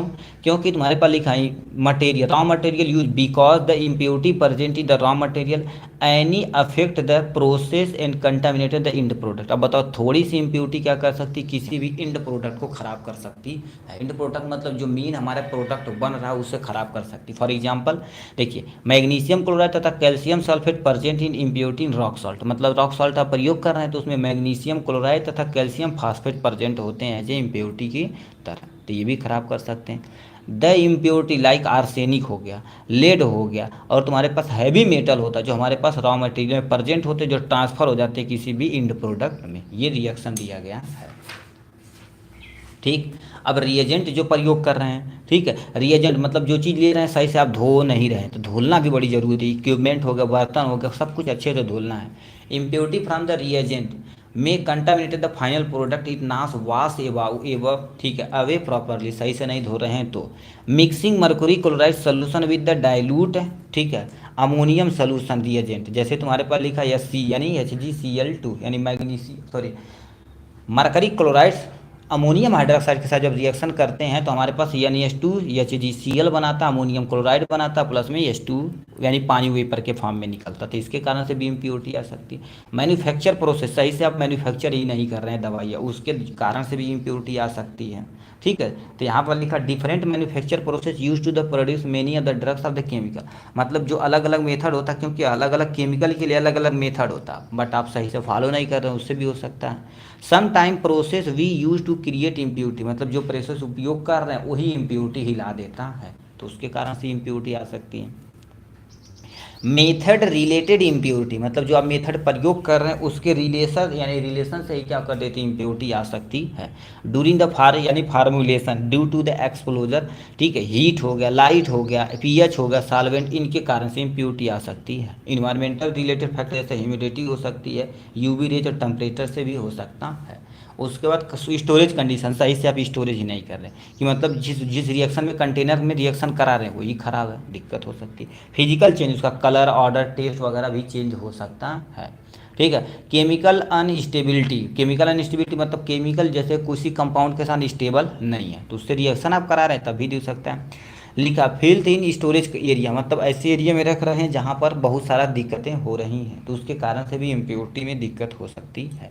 उसके बाद यानी एटमॉस्फियर, मतलब एटमॉस्फियर में जो धूल धक्कड़ यानी ऑक्सीजन गैस वगैरह हैं तो उनसे भी हो सकती है, ह्यूमिडिटी, ताप, ये सबसे हो सकता है, तो ये हमारे एटमॉस्फेरिक कंटामिनेशन हो जाएगा। अब यहाँ से कौन कौन से ऐसे चीज़ें हैं जो क्या कर देते हैं उनके, ठीक है, इम्प्योरिटी बदल सकती है। ठीक है, कौन कौन से ऐसा चीज़ है जो हमारे पास क्या कर देती है। देखो, effect of impurity in pharmaceutical product, वो क्या कर सकते हैं, सबसे पहले उनकी सेल्फ लाइफ, यानी किसी प्रोडक्ट की सेल्फ लाइफ खराब हो जाती है, मतलब जो इतना एक्चुअल में टाइम होना चाहिए 2 साल बाद एक्सपायर होगा बट वो खराब हो जाएगा जल्दी है। Some time impurity colour change कर सकती है, ऑर्डर तथा टेस्ट सब कुछ चेंज कर सकती है। सर्टेन, तुम्हारे पास क्या लिखा, after certain period even small amount of impurity in toxic, कभी कभी वो क्या कर देते हैं, टॉक्सिसिटी प्रोड्यूस कर देते हैं, मतलब जहरीलापन उत्पन्न कर देते हैं। इम्प्योरिटी में affect the therapeutic efficacy of the drugs, मतलब ये क्या कर देते हैं, इम्प्योरिटी देखा जाए तो किसी भी ड्रग्स की थेरेपेटिक जो वैल्यू होती है, मतलब कितना उसके कामगर है, वही खराब कर देती है। After certain limit impurity injurious तथा फार्मास्यूटिकल प्रोडक्ट, मतलब कभी कभी इंजूरियस खराब टाइप में हो सकती हैं, यानी किसी भी प्रोडक्ट को खराब कर सकती हैं। ठीक, ये हो जाएगा यहाँ से बारे में। नेक्स्ट में तुम्हारे पर लिखा डायूरेटिक क्या होता है, इसका क्लासिफिकेशन पूरा डिटेल में आपको बताना पड़ेगा। तो सबसे पहले डायूरेटिक गुर्दे होता क्या, इसके बारे में बताना पड़ेगा, उसके बाद इसका क्लासिफिकेशन के बारे में बताना पड़ेगा। ठीक है, ठीक, तो यहाँ से हम क्या कर समझते हैं, पहले डायूरेटिक गुर्दे होता क्या है। ठीक है, डायूरेटिक का जो क्लासिफिकेशन ये भी बहुत इंपॉर्टेंट है, किसी एक दवाओं के हम लिख देंगे अच्छे तरीके से, तो ये लिख रखा आपके सामने डायूरेटिक के बारे में। अब डायूरेटिक क्या होता है, जैसे किसी पर्सन को गांव में सुनेंगे ना कि पेशाब रुक रुक के आ रहा है, तो ऐसी दवाइयाँ जो होती है जिसे दे दिया जाता है, पर्सन का जो यूरिन का फ्लो होता है वो तेज होता जाता है, बस इसी को क्या बोलते हैं हमारे पास, डायूरेटिक बोलते हैं। तो सिंपल सब कुछ समझे, ठीक है, किसे बोलते हैं डायूरेटिक। ए डायूरेटिक यानी सब्सटेंस दैट द प्रमोट यानी डायूरेसिस, मतलब ये क्या कर देते हैं, यूरिन की जो फ्लो हो रहा, पेशाब जो हो रहा बार बार, उसके फ्लो को ये तेज कर देते हैं, उसी को डायूरेटिक बोलते हैं, बस काम खत्म। Reducing the amount of water reabsorb from the tubular secretion. So tubular filtration में क्या कर देते हैं, उसको रिड्यूस कर देते हैं वाटर का अमाउंट, और ये पानी के फ्लो को तेज कर देते हैं और उसी में यूरिन को घोल के हमारे शरीर से बाहर कर देता है, तो डायूरेटिक होता। इसका तुम्हारे पास यहाँ पर क्लासिफिकेशन किया गया है। कितने में क्लासिफिकेशन किया गया, टोटल में देखा जाए तो 3 में। लूप डायूरेटिक होता, थियाजाइड होता और वीक डायूरेटिक होता। कितने हमारे पास लूप डायूरेटिक होता, थियाजाइड होता और वीक डायूरेटिक होता। तो इतने हमारे पास क्या होते हैं, डायूरेटिक इतने होते हैं। लूप डायूरेटिक में पहला क्वेश्चन आता है फुरसामाइड आ जाता है, ब्यूमिटानाइड आ जाता है, लिखा टेरसोमाइड आ जाता है, ठीक। उसका थियाजाइड में तुम्हारे पास हाइड्रोक्सी क्लोरोथियाजाइड आ जाता है, बेंथा, ठीक है, यानी लिख रखा है बेंजाथियाजाइड आता है, हाइड्रोफ्लू, ठीक है, फ्लूमेथाजाइड आता है, क्लोरो क्लोरोथैलिडॉन आता है और जैपामाइड आता है। क्या होता है, इतने तुम्हारे पास प्रोडक्ट होते हैं जो थियाजाइड के अंतर्गत आते हैं। वीक डायूरेटिक में तुम्हारे पास इतने आते हैं, कौन कौन तुम्हारे पास आते हैं, कार्बोनिक अनहाइड्रेज इनिबिटर आते हैं जिसे हम क्या बोलते हैं, एसिटाजोलामाइड आते हैं। पोटेशियम स्पार्किंग डायूरेटिक में तुम्हारे पास क्या हो जाता है, स्पायरोलैक्टोन आते हैं, और तुम्हारे पास क्या हो जाएगा, इप्लीरिनोन आता है। ऑस्मोटिक डायूरेटिक में तुम्हारे पास कौन आ जाता है, मैनिटॉल आ जाता है, और आइसो, ठीक है, आइसो सार्बाइड आ जाता है और ग्लिसरॉल आ जाता है, आपके सामने दिया गया। फॉर एग्जाम्पल मान लेते हैं आपको वीक डायूरेटिक में ये नहीं पता रहा, एग्जाम में याद है, तो जैसे ये सब देखो हेडिंग डाल के ऐसे दवा लिख दिए ना, तो 1 2 4 दवाइयाँ यहाँ पर हेडिंग डाल दे के लिख देना, अपना काम हो जाएगा। वो लास्ट ऑप्शन है, ठीक है, नहीं याद रहेगा तो ठीक। अब लूप डायूरेटिक बार बार बोल रहे हैं, ठीक है, तो ये आपके सामने प्यारा सा एक नेफ्रॉन का स्ट्रक्चर है, एक्चुअल में यही सी पे वर्क करता है। तो सबसे पहले होता क्या, यहाँ से एफरेंट आर्ट्रियोल से जो इम्प्योर ब्लड रहता है यहाँ पर सबसे पहले हमारे नेफ्रॉन में इंटर होता है, ठीक, नेफ्रॉन में हमारे पास इंटर होता है। तो यहाँ पर सबसे पहले क्या होता है, फिल्ट्रेशन होता है। इस फिल्ट्रेशन को ट्यूबुलर फिल्ट्रेशन बोलते हैं। क्या बोलते हैं बाबू, ट्यूबुलर फिल्ट्रेशन बोलते हैं। उसके बाद तुम्हारे पास यही बाउमन कैप्सूल रहता है और ग्लोमेरुलस रहता है, जो गुच्छा रहता है उसे ग्लोमेरुलस बोलते हैं। तो यहाँ से फिल्टर होकर पीसीटी में जाता है। तो मान लेते हैं हमारे ये जो नस है, ग्लूकोज है, तो इसे भेज दिया जाता है दोबारा कहाँ पर, इसमें पीसीटी डक्ट वाले में। ये जो कलर बनाया गया, तो ये नेफ्रॉन है, ये हमारे पास ब्लड वेसल जो नस लेकर जा रही है शुद्ध ब्लड, ठीक है, यहाँ से हो जाएगा ये। अब ये क्या कर देता है इसमें, यानी इसमें से देखो अमोनिया झटक लेगा, खींच लेगा, यहाँ से सोडियम झींक लेगा और यहाँ से वाटर भी झींक लेगा, और फिर भी वाटर खींच लेगा। तो लूप, इस वाले को बोलते हैं लूप ऑफ हेनले, इसको पीसीटी, इसको डीसीटी, ये वाला जो तुम्हारे पास है कलेक्टिंग डक्ट बोला जाता है। तो ये स्टेप बाय स्टेप करके क्या कर देते हैं, पूरा ब्लड को साफ करके यूरिन को अलग कर देते हैं। और जो पेशाब करते हैं तो उसमें 90% 95% क्या होता है, पानी होता, 2% यूरिया, 2% यूरिक एसिड होता है। तो ये सब तुम्हारे इसी के अंतर्गत आते हैं, ठीक। ये हो गया। अब किसी एक दवा को आपको थोड़ा सा एक्सप्लेन कर देना, हमने फुरसामाइड एग्जाम्पल में लिया हुआ है, ठीक, इसको हमने एक्सप्लेन कर देते हैं आपके सामने। फुरसामाइड का ये प्यारा सा स्ट्रक्चर, ये भी क्वेश्चन पूछा जाता है, फुरसामाइड का स्ट्रक्चर बनाइए। 1 नंबर, 2 नंबर, 3 4 5 6 7 दिया गया, ये इसको छोड़ दिया, जहाँ पर फंक्शनल ग्रुप चिपका होता है उसको हम कंसीडर नहीं किया जाता है, बट लिख सकते हैं, कोई टेंशन नहीं। 2, ठीक है, दूसरे नंबर पे देखा जाता है, ये इस नंबर पे लिखा फॉर फ्यूलो, ठीक है, फ्यूराइल अमीनो, उसका 4 नंबर पे क्या है, 4 नंबर पे क्लोरो, 4 नंबर पे क्लोरो। 5 नंबर पे एक ग्रुप और लिखा हुआ जिसे हम सल्फा मोइल बोला जाता है, उसका बेंजोइक एसिड हो जाएगा। तो ये हो जाएगा। स्टेबिलिटी तथा स्टोरेज कंडीशन की बात की जाए तो आपके सामने यहाँ से दिया गया है, रूम टेम्परेचर पे रखना है, सनलाइट तथा मॉइस्चर से दूर रखना है, डू नॉट, ठीक है, store moist and bump area में, डैम्प एरिया में नहीं रखना है। फार्मूलेशन मार्केट में टैबलेट के रूप में, इंजेक्शन के रूप में भी आता है। ब्रांड नेम की बात की जाए तो तुम्हारे पास क्या होगा, फ्रूसीमीन के नाम से आ जाता है, फ्यूरिसिम और लैक्सिस के नाम से आता है। यूजेज की बात की जाए तो ट्रीटमेंट ऑफ हाइपरटेंशन में प्रयोग कर सकते हैं। प्रिवेंट रीनल फेलियर, किसी का किडनी फेलियर हो गया तो उनको भी हम डायूरेटिक ये दे सकते हैं। तो ये आपके सामने था प्यारा सा। नेक्स्ट में क्या लिख रखा है, ठीक है, define anti neoplastic agent in their classification के बारे में बताना पड़ेगा, ठीक है। तो सब ये भी इंपॉर्टेंट क्वेश्चन है, ठीक है, क्योंकि इसका थोड़ा सा लेंदी होता है, बट आपको याद रखना पड़ेगा एंटी नियोप्लास्टिक एजेंट के बारे में, ठीक है। तो सबसे पहले यहाँ से तुम्हें करना क्या पड़ेगा, एंटी नियोप्लास्टिक यानी कि डिफिनेशन बता देते हैं और क्लासिफिकेशन, इतना ही बताना पड़ेगा। ठीक है, तो आपके सामने यहाँ पर ये हिंदी पोर्शन में भी हमने लिखे थे तो हम यहाँ पर दिखा देते हैं। ठीक है, अब सिंपल सा क्या लिखेंगे, एंटी नियोप्लास्टिक एजेंट क्या कहते हैं, तो ऐसे दवाइयाँ जो कैंसर के उपचार में उपयोग की जाती हैं उसी को एंटी नियोप्लास्टिक एजेंट बोलते हैं। क्या बोलते हैं, एंटी नियोप्लास्टिक एजेंट बोलते हैं। तो क्या लिखा है, नियोप्लास्टिक एजेंट को एंटी कैंसर ड्रग्स भी कहते हैं।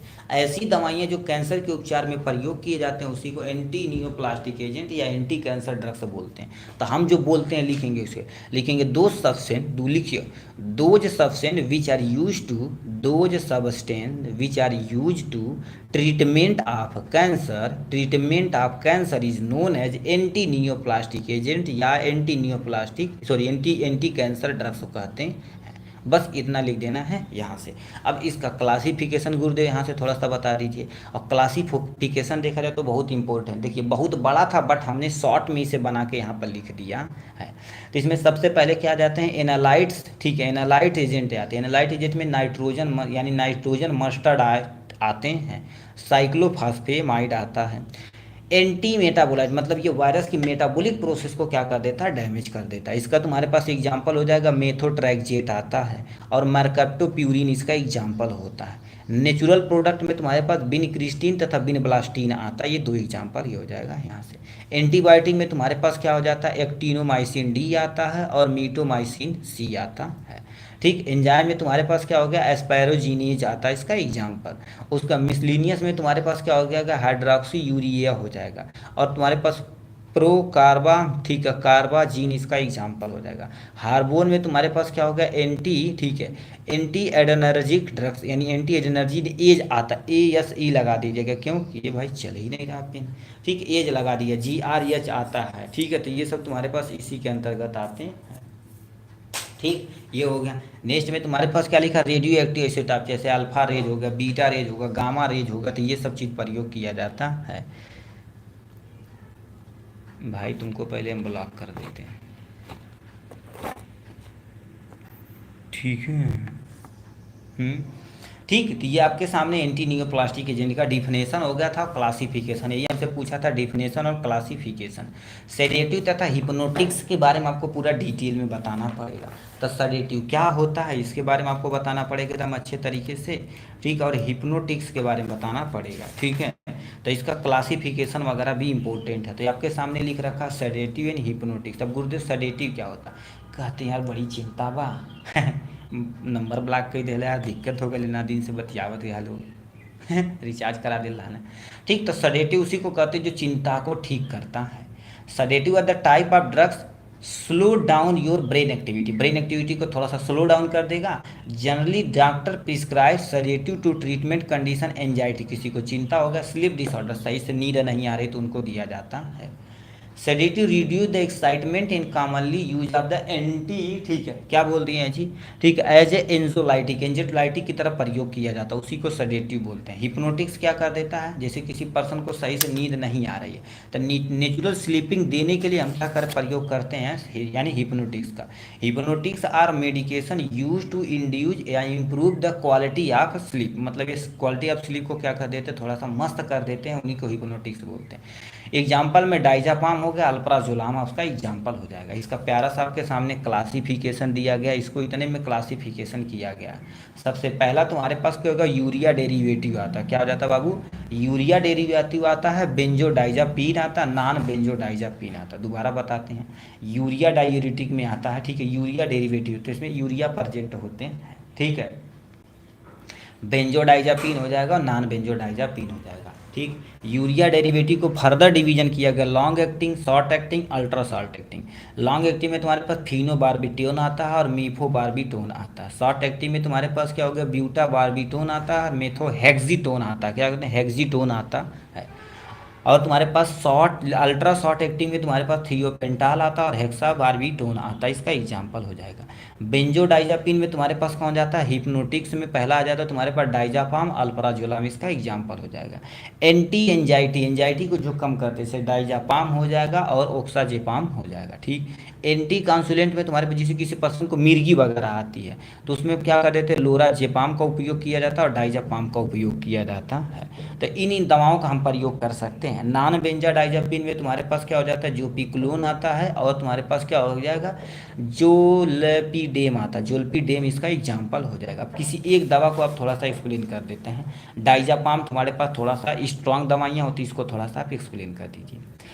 डाइजापाम क्या होती है, एक लॉन्ग ड्यूरेशन एक्शन की दवा होती है। लॉन्ग ड्यूरेशन मतलब ये हमारे शरीर में यदि दे दिया जाए तो लंबे समय तक ये वर्क करते रहते हैं, ठीक है। Diazepam are the benzodiazepine having the anti convulsant, anti anxiety, muscle relaxant तथा सेडेटिव प्रॉपर्टी की होती है। क्या कर देते हैं ये, सेडेटिव प्रॉपर्टी की होती है।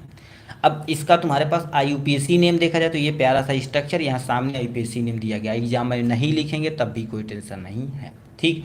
ये लिख के थोड़ा सा आप स्टोरेज एंड कंडीशन लिख देना है। डाइजापाम इंजेक्शन आर द यानी chemical stable 5 ml doses the disposal glass, इससे याद देखा जाए तो हमेशा ग्लास में रखा था। मोस्ट ऑफ द इंजेक्शन देखें ग्लासेस में ही होता है। सिरिंज फॉर 90 डे अब गो यानी when storage at the force लेके 30 डिग्री सेल्सियस, मतलब यदि ओपन कर दिए सिरिंज में भर दिए तो आपको 4 से लेकर 30 डिग्री सेल्सियस के बीच में रखेंगे तो कम से कम 90 दिन 3 महीना तक उपयोग कर सकते हैं, ठीक है। स्टोरेज भी रेफ्रिजरेटर, रेफ्रिजरेटर में आपको क्या करना उपयोग कर रखना है। फार्मास्यूटिकल फार्मूलेशन देखा जाए तो मार्केट में टैबलेट के रूप में, रेक्टल के जेल के रूप में, ओरल सोल्यूशन के रूप में, इंजेक्टेबल सोल्यूशन के रूप में मार्केट में आता है। पॉपुलर ब्रांड देखा जाए तो वैलियम के नाम से आ जाता है और डिस्टेट के नाम से आता है, डिस्टेट एक्यूडाइल के नाम से मार्केट में आता है, ठीक है। 3 नामों से मार्केट में उपलब्ध होता है, ठीक। अब यहाँ से यूजेज की बात की जाए तो कहाँ कहाँ उपयोग कर सकते हैं। किसी को एंजाइटी डिसऑर्डर हुआ, एल्कोहलिज्म क्या डिसऑर्डर हो गया तो उसको ट्रीट किया जा सकता है।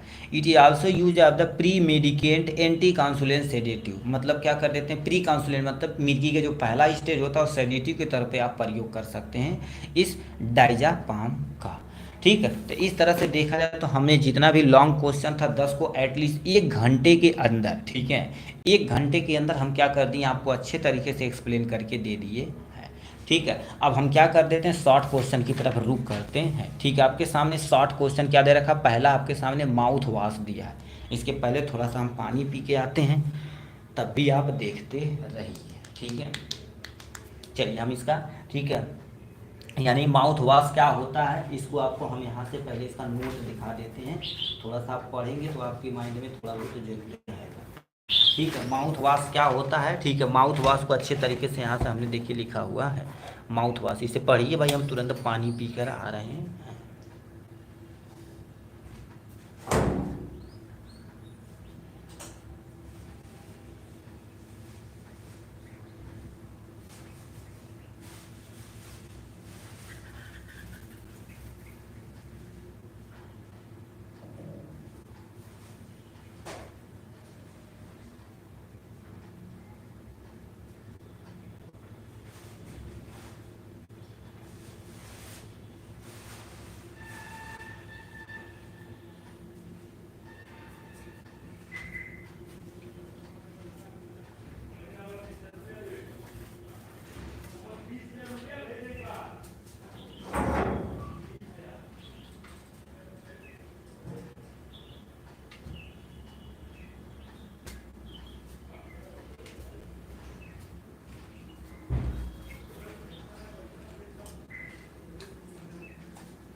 ठीक, अब हम क्या कर देते हैं, देखते हैं माउथ वॉश क्या होता है। माउथ वॉश क्या होता है गुरुदेव?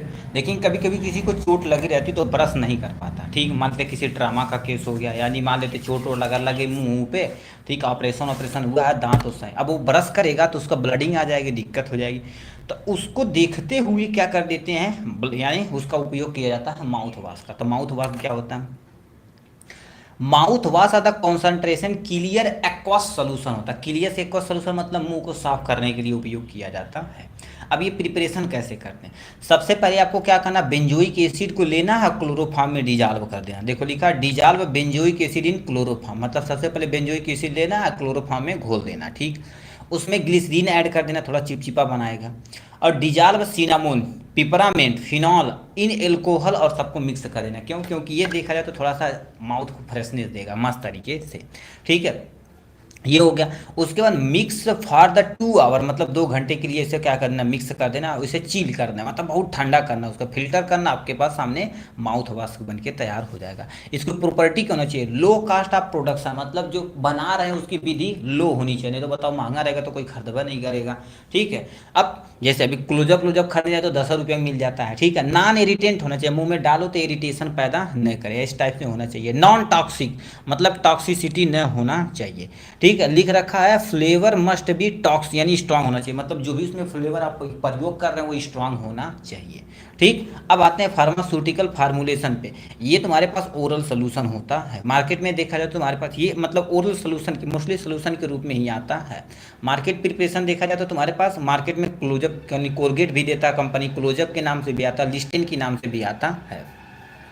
स्टोरेज कंडीशन जैसे आप पढ़ते आ रहे हैं हर दवाइयों के बारे में कि रूम टेम्परेचर पे रखना, बच्चों की पहुंच से दूर रखना है, ठीक है, और क्या कर देना है सनलाइट तथा मॉइस्चर से दूर रखना है, ठीक। तो ये सब चीज़ आप रखते हो वेल क्लोज कंटेनर में रख, इसका उपयोग एंटीसेप्ट, ठीक है, ठीक। तो ये हो जाएगा एंटीसेप्टिक हो गया, एंटीबैक्टीरियल हो गया, एंटी यानी क्या हो गया, एस्टीजेंट की तरह प्रयोग कर सकते हैं। कूलिंग तथा फ्रेशिंग एक्शन होता है इसके पास, देखा जाए तो हमारे मुंह को क्लीन करता है तथा फ्रेशनेस रखने की जिम्मेदारी इसी की होती है, ठीक है। ये हो गया माउथ वॉश के बारे में। नेक्स्ट क्वेश्चन क्या पूछा, एक तेरी पेज फाड़ दिया यार, ये भाई खतरनाक बना हो, ठीक है। नेक्स्ट में पूछा एंटीबायोटिक क्या होती, कोई आपको 1-2 एग्जाम्पल दे देना है अच्छे तरीके से, ठीक है। तो यहाँ पर क्या कर देना, सबसे पहले एंटीबायोटिक होती क्या है इसको बारे में बताना पड़ेगा। तो एंटीबायोटिक के बारे में आप पढ़ते आ रहे हैं भाई बढ़िया तरीके से, ठीक है, उसी को थोड़ा सा एक्सप्लेन कर देना, अपना काम हो जाएगा, ठीक है। एंटीबायोटिक्स, ठीक है। तो ये आपके सामने लिख रखा है एंटीबायोटिक क्या होता है। अभी किसी कोई बीमार पड़ता कहते हैं एंटीबायोटिक खाला फिटिया जाएगा, कोनो टेंशन नहीं है, ठीक है। भाई फार्माकोग्नोसी क्यों नहीं करा रहे हो आप हिंदी मीडियम का, नहीं तो 2023-24 पेपर सोल्यूशन करा दो। 25 क्वेश्चन एग्जाम में 4 दिन बचा हुआ, कोग्नोसी नहीं होगी उसकी तैयारी अलग से करनी पड़ेगी क्या भाई, ठीक है। उसको लिखा जा रहा है, ठीक है, कोई वो कारण है, ठीक है, उसे जल्द ही करा दिया जाएगा, उसकी टेंशन आप न लीजिए भाई, ठीक है।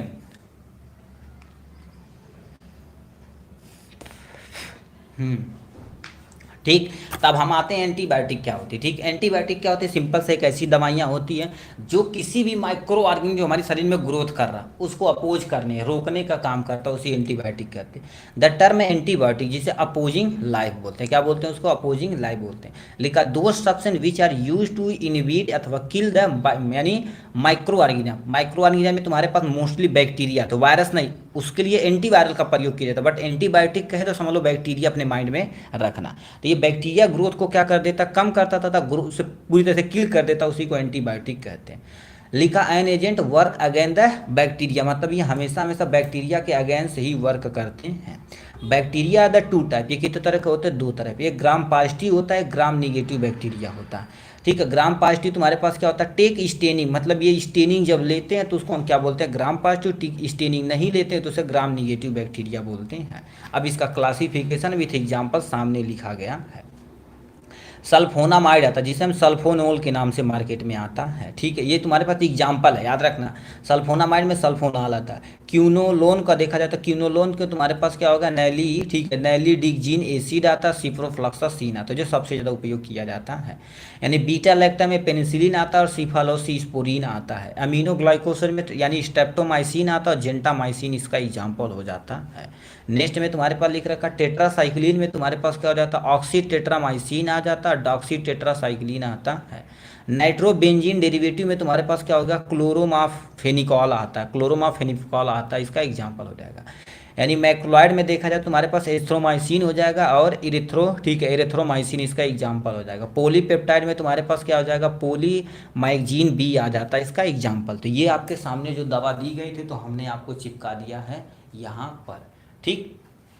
ये हो गया। अब हम आते हैं नेक्स्ट क्वेश्चन की तरफ, रुक करते हैं। तो हमारे पास सबसे एंटीबायोटिक क्या होती है, एंटीबायोटिक क्या होती है, क्लासिफिकेशन विथ एग्जांपल हमने अच्छे तरीके से एक्सप्लेन करके दे दिया है आपको यहाँ से, ठीक है। नेक्स्ट में तुमसे पूछा हेट्रोसाइकिल क्या होती है, कि कोई एक दो एग्जाम्पल बता देना है, ठीक है। अब हेट्रोसाइकिल क्या होती है, ठीक है। हेट्रोसाइकिल मतलब ऐसे कंपाउंड जिसमें कार्बन के अलावा कोई और चीज़ रहती है उसी को हेट्रोसाइकिल बोलते हैं, हाइड्रोसाइक्लिक कंपाउंड बोलते हैं। इसको भी देखो क्या लिख रखा है, हेट्रो मतलब अलग, साइक्लिक मतलब कोई साइकिल रिंग है उसमें कार्बन के अलावा कोई अन्य तत्व होते हैं तो उसे हेट्रोसाइकिल बोलते हैं। हेट्रोसाइक्लिक कंपाउंड वे कार्बनिक कंपाउंड होते हैं जिनकी रिंग रचना, ठीक है, ठीक है, हाँ भाई, ठीक है, रिंग संरचना में कार्बन के अलावा कम से कम एक अन्य एलिमेंट, नाइट्रोजन और तुम्हारे पास ऑक्सीजन और सल्फर भी शामिल होते हैं, उसे हेट्रोकम, ये याद रखना, यही चीज़ होनी चाहिए, शामिल होते हैं। इनकी गुणवत्ता क्या होती है, मेडिसिनल होती है। एग्जाम्पल में जैसे तुम्हारे पास क्या लिख रखा है, ध्यान से यहाँ दो तीन एग्जाम्पल हम छाप दिए हैं। पहला लिख रखा है, यह लिख रखा है ऑक्सीजन, ऑक्सीजन में तुम्हारे पास ये एग्जाम्पल हो जाएगा। फ्यूरान, फ्यूरान देखो ऑक्सीजन में ओ होता, फ्यूरान में भी तुम्हारे पास ओ है। पिरीडीन में तुम्हारे पास देखो यन है, ठीक है। उसके बाद थियो, हाँ भाई पास हो जाओगे यार, ठीक है। ये तुम्हारे पास थी यानी क्या होता है, थियोपेन यानी थियोफीन होता है, थियोफीन में इसका एग्जाम्पल हो जाएगा आपके सामने, ठीक है, ये हो जाएगा आपके सामने, ठीक। तो ये हो गया यानी डिफिनेशन और यहाँ पर इंट्रोडक्शन, एग्जाम्पल वगैरह सारा हो गया। नेक्स्ट क्वेश्चन क्या पूछा, सल्फोनामाइड क्या होता है, कोई एक दो एग्जाम्पल बता देना है, ठीक है। तो सल्फोनामाइड भी तुम्हारे पास देखा जाए तो एग्जाम के पॉइंट ऑफ व्यू से थोड़ा सा इम्पोर्टेंट है, ठीक है, ठीक है। तो सल्फोनामाइड सबसे लास्ट में दिया हुआ था, ठीक है, इसको थोड़ा सा देख लीजिए, अपना काम हो जाएगा, ठीक है।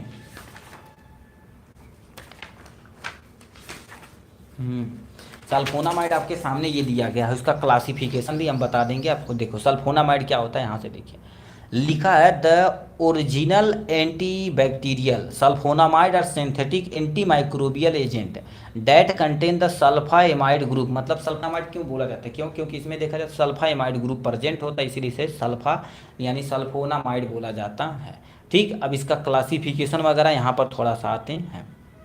क्या लिख रखा है, शॉर्ट एक्टिंग में तुम्हारे पास सल्फा, ये थोड़ा सा नहीं समझ में आता है, ठीक है, थोड़ा सा और हमने यहाँ चटकार लिखा हुआ है, इसको देख लीजिए आप, ठीक है।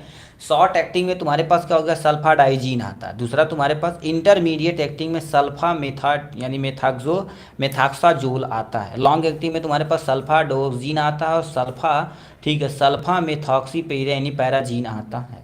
स्पेशल पर्पज में तुम्हारे पास सल्फा सिल्वर डाइजीन आता है और मेफनाइड आता है, सल्फा सेलाजीन आता है, ये सब इसके एग्जाम्पल। तो आप डिफिनेशन लिख के क्लासिफिकेशन में एक दो एग्जाम्पल छाप देंगे, अपना काम हो जाएगा इजीली, ठीक। तो ये डिफिनेशन विथ क्लासिफिकेशन एग्जाम्पल दिया हुआ, ठीक है।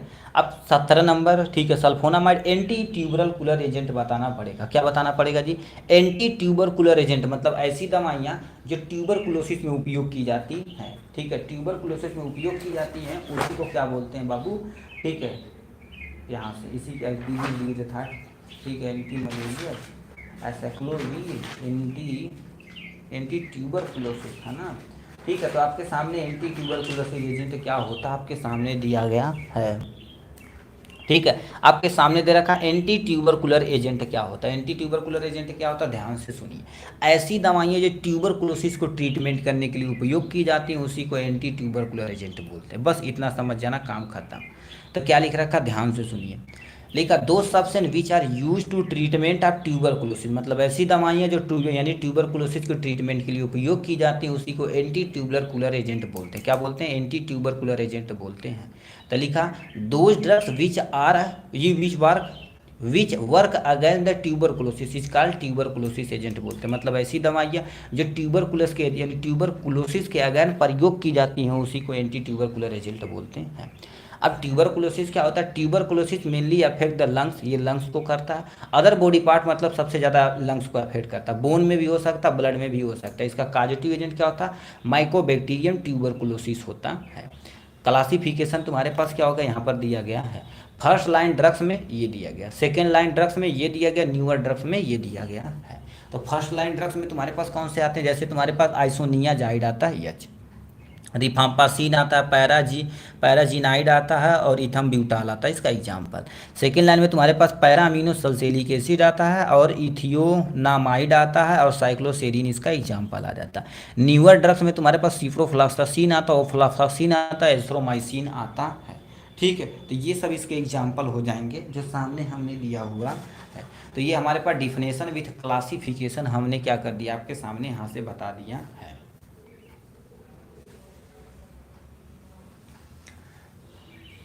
ठीक है, ये हो गया आपके सामने। तो डिफिनेशन हमने क्या करिए, देखिए इंट्रोडक्शन यहाँ से बता दिया, क्लासिफिकेशन यहाँ से आपके सामने बता दिया है। एंटासिड क्या होता है गुरुदेव? एंटासिड के बारे में थोड़ा सा बता दीजिए। एंटासिड देखा जाए तो ऐसी दवाइयाँ होती हैं, ठीक है, एंटासिड ऐसी दवाइयाँ होती हैं जो बाबू क्या कर देती हैं, गैस को कम करने के लिए उपयोग की जाती है। ठीक है, तो यहाँ पर आपके सामने एंटासिड दिए रखा है। ठीक है, एंटासिड गुरुदेव क्या होता है? एंटासिड ऐसी दवाइयाँ जो गैस के उपचार में उपयोग की जाती है उसी को एंटासिड तरह से बोला जाता है। बस इतना समझिएगा, आप काम हो जाएगा। Antacid are those substance which are use to neutralise the excess amount of acid in our stomach. मतलब हमारे पेट में कभी पेट में देखा ज़्यादा अमाउंट में गैस बन जाता, तो एंटासिड क्या कर देती है, ऐसी दवाइयाँ होती जो ज़्यादा एक्सेस गैस बन चुका हो तो उसको कम करने के लिए उपयोग की जाती है, उसी को एंटासिड बोलते हैं। जैसे भी देखेंगे इनो 6 सेकंड के अंदर आपको रिलीफ मिल जाता है, ऐसे ऐड में आता है ना, वो सारी चीज़ें। एसिड देखो, एसिड में cause the severe problem like pain करेगा, अल्सरेशन करेगा, और एक्टिव द पेप्सिन मतलब पेप्सिन जो हमारे प्रोटीन के डाइजेशन में मदद करेगा उसे इनएक्टिवेट कर देगा, जिससे यानी प्रोटीन का डाइजेशन नहीं होगा।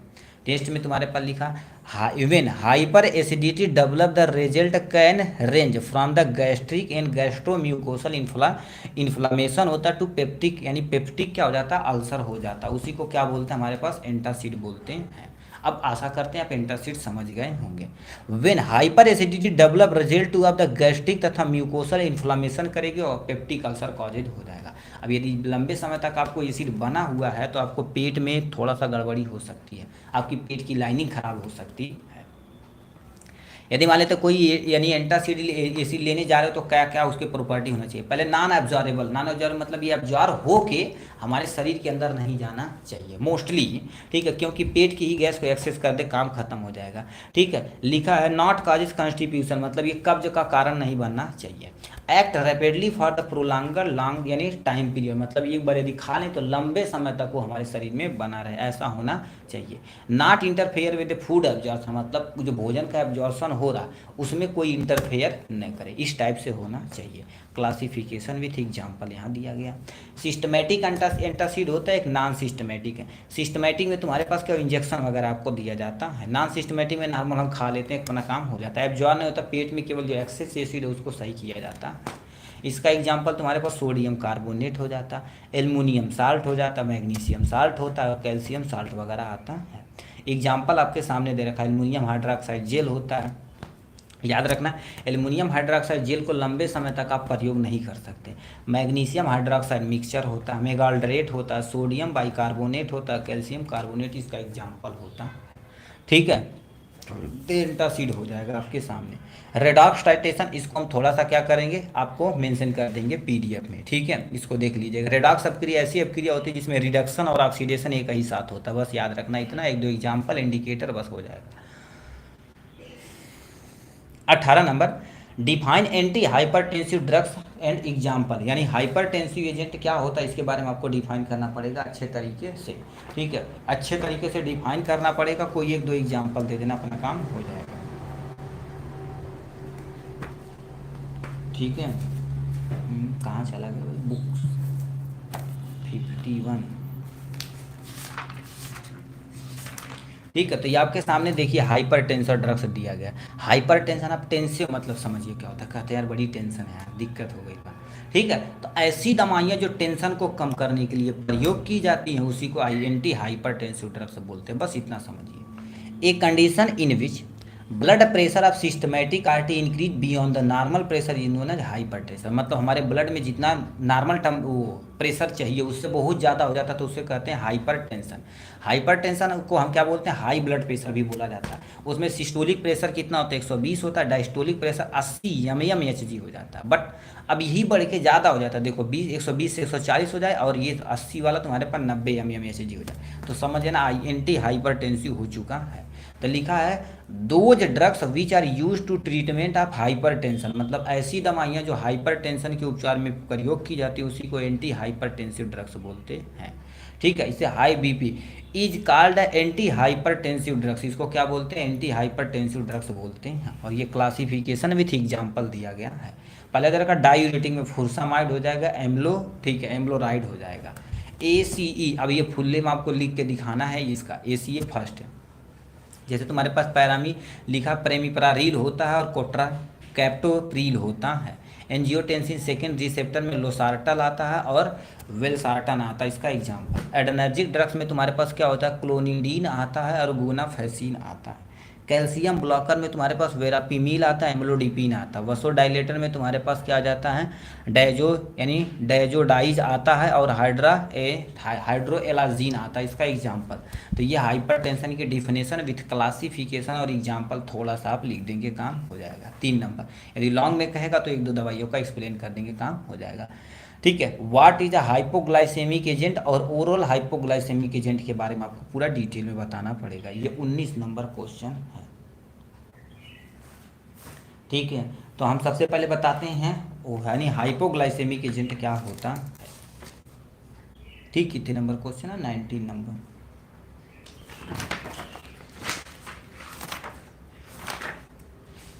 ठीक है। तो यहाँ पर देख रखा हाइपोग्लाइसेमिक एजेंट के बारे में। ठीक है। अब हाइपोग्लाइसेमिक एजेंट क्या होता है इसको आप ध्यान से सुनिए। हाइपो मतलब कम और ग्लाइसेमिक मतलब जो हमारे ब्लड में ग्लूकोज लेवल है वो चीज़ें ग्लाइसेमिक एजेंट कहलाती है।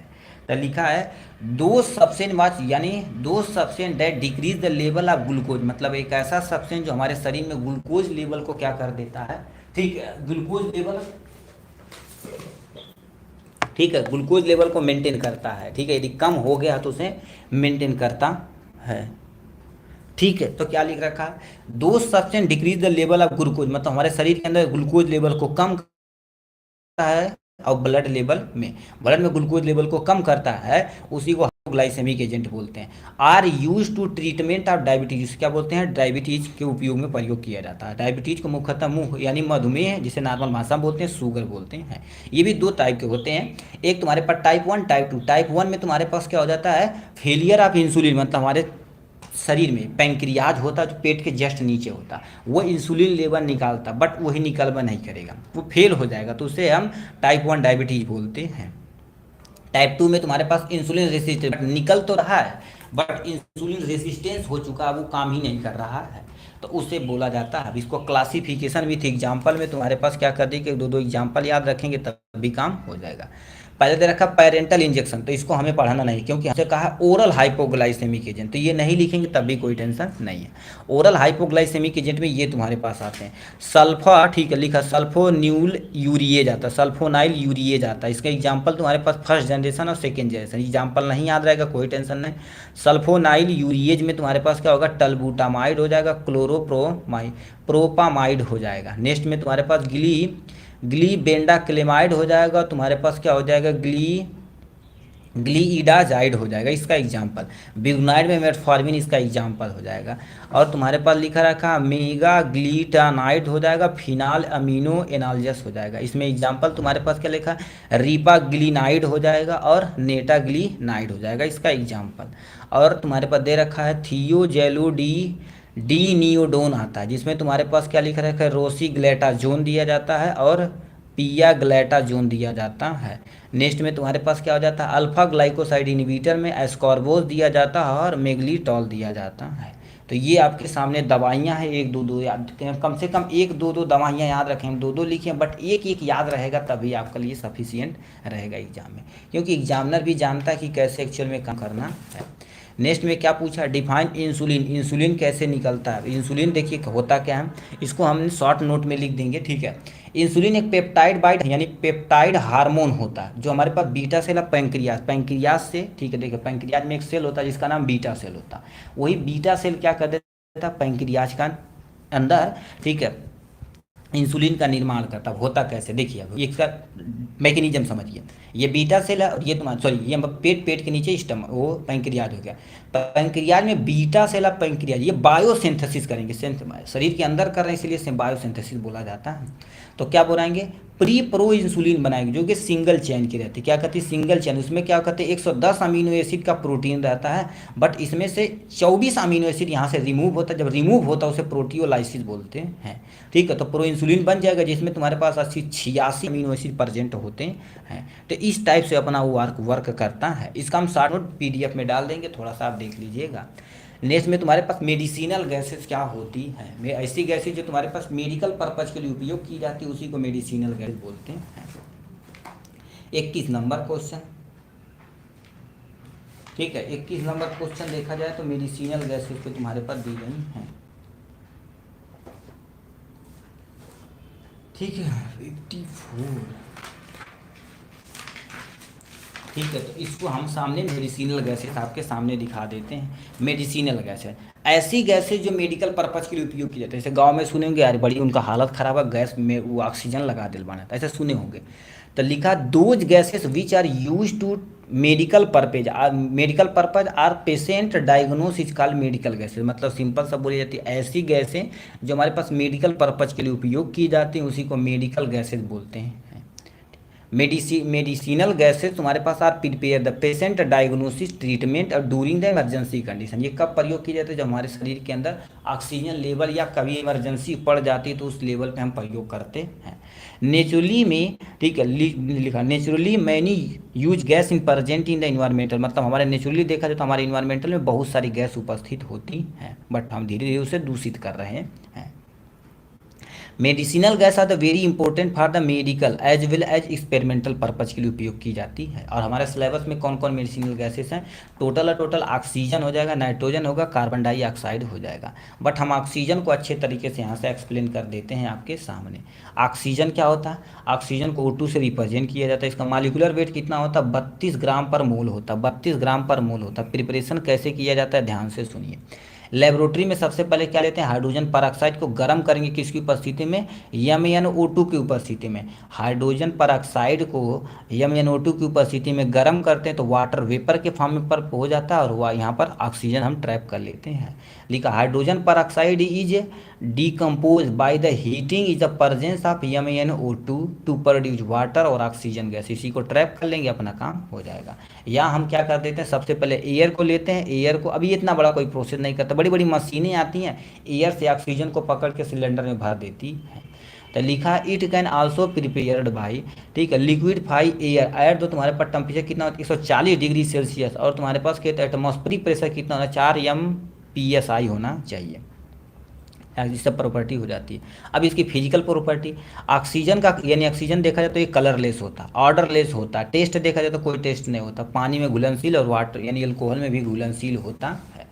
अब ये देखा जाए तो कैसे कैसे काम आता है, ये गैस के रूप में आता है। ब्रांड नेम देखी जाए तो भैया प्लीज इसका ब्रांड नेम कुछ भी नहीं होता है, ठीक है, कुछ भी क्यों, हर एक एरिया में छोटा छोटा अपना एक छोटा सा नहीं कहते हैं हमारे पास ये गैस वाला एजेंसी है, ठीक है, ये क्या कर देते हैं अपना फिल करके देते हैं, ठीक, वो अपना बड़ा प्लांट लगा लेते हैं हर एक एरिए में, ठीक है। स्टोरेज कंडीशन देखा जाए तो वेल क्लोज कंटेनर में रखना पड़ेगा नहीं तो उड़ जाएगा। Keep away from sunlight and moisture, sunlight और मॉइस्चर से दूर रखना है। एक रूम टेम्परेचर पे आपको रखना है। कहाँ कहाँ उपयोग किया जाता है, किसी पर्सन को हाइपोक्सिया हो गया उसको ट्रीट करने के लिए प्रयोग किया जाता है, ठीक। यूज ऑफ अस्थमा, किसी पर्सन को अस्थमा हो गया तो उसको ट्रीट करने के लिए। ट्रीट कार्बन मोनोऑक्साइड पॉइजनिंग, किसी पर्सन को कार्बन मोनोऑक्साइड की पॉइजनिंग होगी उसको। क्लाइंबिंग द हिल तथा सी लेवल पे, मतलब बहुत ऊपर जाएंगे या समुद्र में जाएंगे तो आप गैस सिलेंडर का उपयोग करके ही जाएंगे, ठीक। तो ये हो गया मेडिसिनल गैस के बारे में। नेक्स्ट में तुम्हारे पास क्या लिख रखा है जी, एंटीवायरल ड्रग्स क्या होता है। 22 नंबर क्वेश्चन, एंटीवायरल ड्रग्स क्या होता है इसके बारे में पूरा डिटेल में आपको बताना पड़ेगा। थोड़ा थोड़ा बता देंगे तब भी कोई टेंशन नहीं। एंटीवायरल ड्रग्स होता क्या है इसके बारे में हमें बताना पड़ेगा। चला गया, anti neoplastic, tetracycline, micro antibiotic, कहाँ चला गया एंटीवायरल ड्रग्स, बाऊ रे बाऊ, एंटी मलेरिया, एसाइक्लोविर, यहाँ से आगे एंटीवायरल ड्रग्स के बारे में। अब नाम से पता एंटीवायरल ड्रग्स क्या होती हैं, ऐसी दवाइयाँ, ठीक है, ऐसी दवाइयाँ जो वायरस को ट्रीट करने के लिए उपयोग की जाती हैं।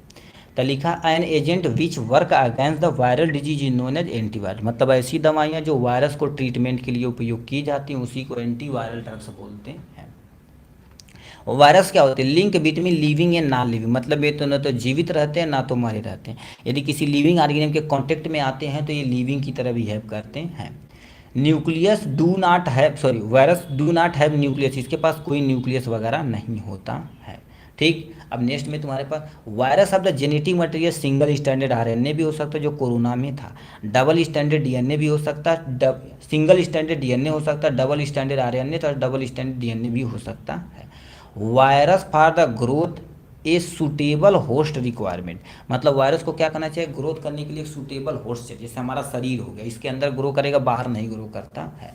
अब क्लासिफिकेशन भी थी, एग्जाम्पल देख लिया जाए, आपको इतना बड़ा ये सब एग्जाम्पल नहीं आता, जैसे ये लिख के एक दो दवाइयाँ, उसी तरह से ये लिख के एक दो दवाइयाँ लिख के काम खत्म कर देना। यदि याद रहेगा तो अच्छी बात, नहीं रहेगा तो कोई टेंशन नहीं।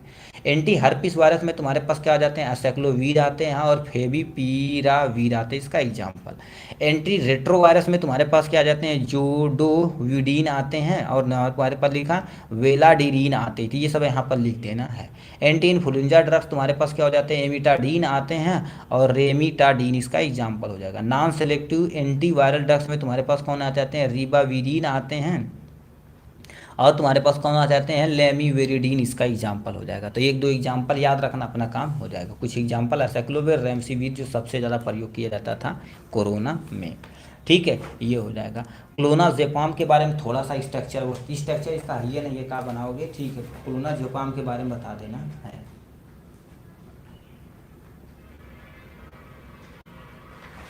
ठीक है, तो क्लोनाजेपाम के बारे में थोड़ा सा हम क्या कर देते हैं, एक्सप्लेन कर देते हैं आपके सामने। क्लोनाजेपाम, ये आपके सामने रखा क्लोनाजेपाम।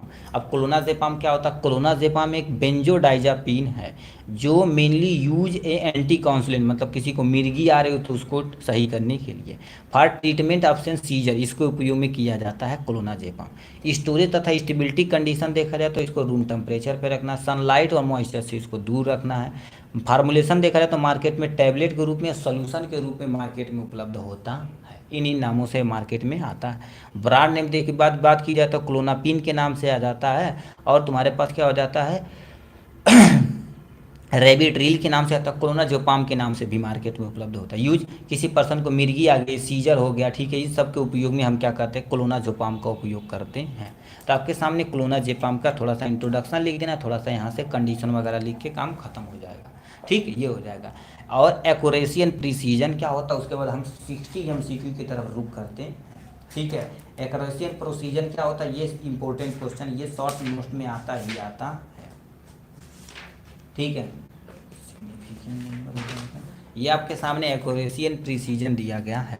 अब गुरुदेव एक्यूरेसी एंड प्रिसीजन क्या होता है, एक्यूरेसी क्या होता है, कहते हैं यार बड़ी खरताराम वाला एकदम से एक्यूरेट लग गई तो उसे एक्यूरेसी बोलते हैं।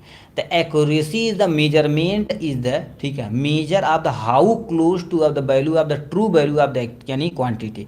कहने का मतलब ये देखा जाए तो ये एक्चुअल में इसी पे मारना है, इसके कितना नज़दीक है जो वैल्यू उसी को एक्यूरेट वैल्यू बोलते हैं, इसके नज़दीक होना चाहिए उसी को एक्यूरेट वैल्यू बोलते हैं। एक्यूरेसी जो also known as accurate value बोला जाता है।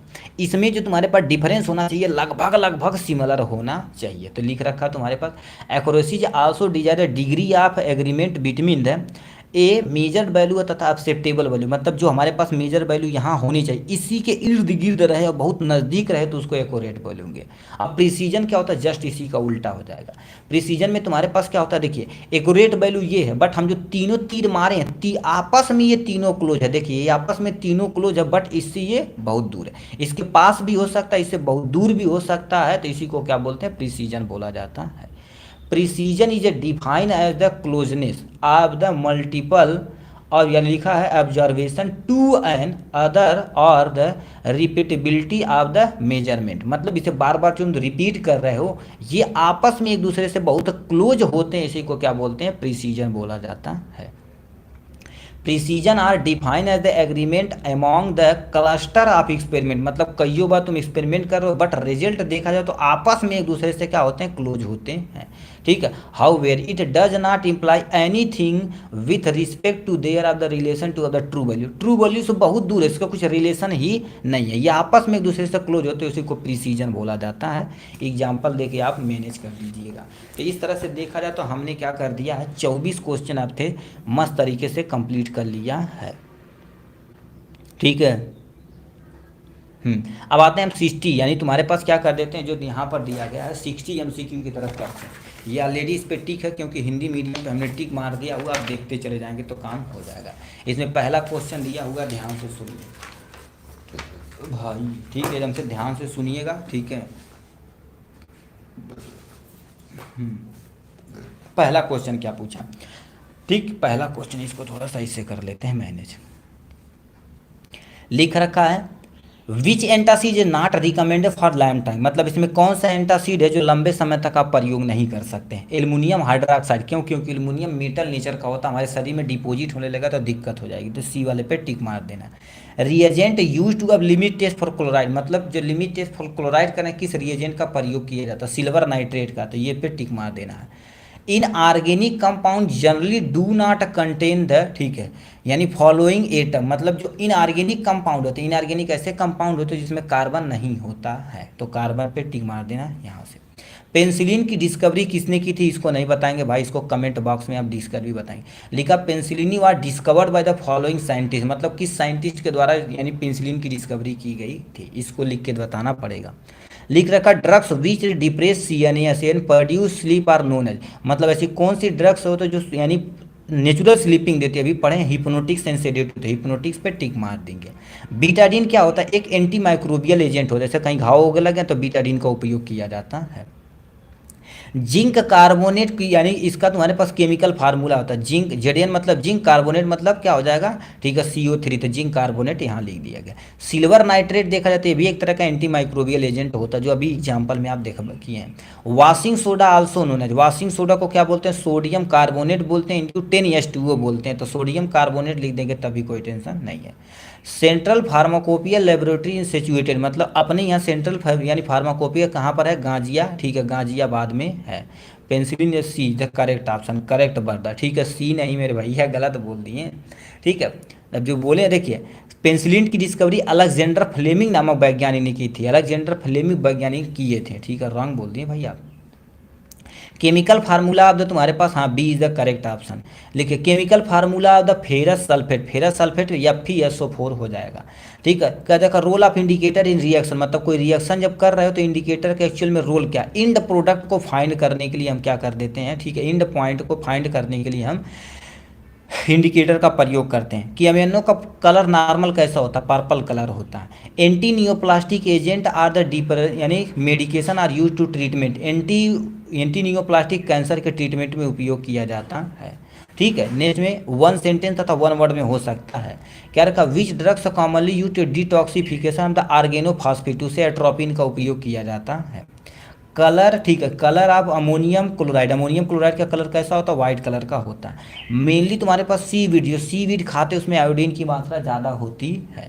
ठीक है, नेम ऑफ द, ठीक है, गैस यूज टू ऑफ फोमिगेशन, फोमिगेशन में किस गैस का उपयोग करते हैं, नाइट्रिक एसिड का करते हैं। एंटीडॉट ऑफ द धतूरा पॉइजनिंग, कोई धतूरा का खा लिया तो उसके लिए एंटीडॉट क्या चाहिए, फियोस्टिग्मिन होना चाहिए, फियोस्टिग्मिन इज द करेक्ट ऑप्शन। ठीक है, पेन क्या दे रखा है, मेन यूज ऑफ द प्रोपनोलॉल, प्रोपनोलॉल का मेन यूज क्या होता है, हाइपरटेंशन, हाई ब्लड प्रेशर को ट्रीट करने के लिए उपयोग किया जाता है। तो ये हो गया आपके सामने 2024 का। उसके बाद 2023 का पेपर सोल्यूशन आपके सामने यहाँ पर मेंशन कर देते हैं। इसमें क्या होता है देखिए, इसको पहला question, which of the following gas is a laughing gas, मतलब लाफिंग गैस किसे कहते हैं, नाइट्रस ऑक्साइड को कहते हैं। Oxygen, nitrogen, carbon dioxide, nitrogen, यहाँ पर ऑक्साइड दिए गए।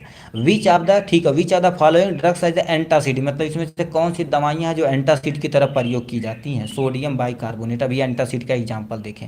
एजा किसके लिए प्रयोग किया जाता है, यदि एच वीडमैन का थोड़ा सा क्लासिफिकेशन देखे होंगे, आपको दिखा देते हैं, क्योंकि ये तुम्हारे पास थोड़ा सा, ठीक है, वैसा टाइम में क्वेश्चन किसी कॉलेज वगैरह में मोस्टली ये पढ़ाया ही नहीं जाता। ठीक है, ठीक है, देखिए आप क्लासिफिकेशन थोड़ा सा एच मैन देखिए, ये तुम्हारे पास क्या हो गया, एच विडमैन का जो क्लासिफिकेशन देखेंगे ना, तो ये तुम्हारे पास हेट्रो एटम होते हैं। ऑक्सीजन के लिए एजा, नाइट्रो सॉरी ऑक्सा प्रयोग करते हैं, और नाइट्रोजन के लिए एजा, एस के लिए थियो, पी के लिए फास्फर यानी फास्फो उपयोग करते हैं। तो इसमें क्वेश्चन हमसे पूछा एजा किसके लिए उपयोग किया जाता है, तो एजा अभी बोले एजा किसके लिए, तुम्हारे पास नाइट्रोजन के लिए, तो नाइट्रोजन पे टिक मार देना यहाँ से। Which are the following anti diabetic drugs, मतलब एंटी डायबिटिक मतलब जो हमारे पास डायबिटीज में उपयोग की जाती है, मेटफॉर्मिन सबसे ज़्यादा, मेटफॉर्मिन 500 के नाम से आता है।